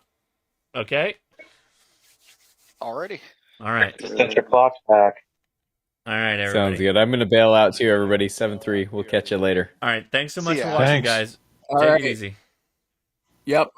All right, 7-3. And Josh, I sent you an email about an upcoming event that we did last year and had a lot of disappointed people because they didn't know it was not an advertised contest like the VHF contest. So check your email from the website and take a look at the information. Okay. Appreciate it, and sup, y'all. All right. Take it easy, man. I'll take a look. 73. Take it easy. See ya. What's 73? 73 is like best wishes. It's like saying farewell to my friends. Okay. Also, was the mommy calling us thing? Was the mommy calling? Us thing an excuse to get out of... No, she was literally calling, and I didn't answer. Because we're going to wrap up the show like a so.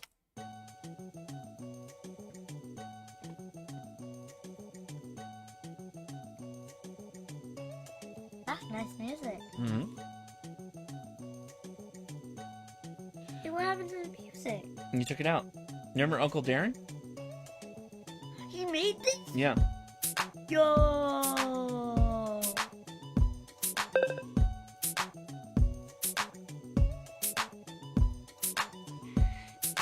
I don't remember being this little. You're pretty Picture. little. You want to see it? You want to see the...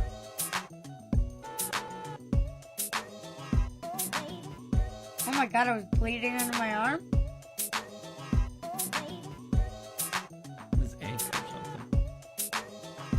Edison had like no hair. Yeah. He's like bald. He's a bald baby. He's a bald baby.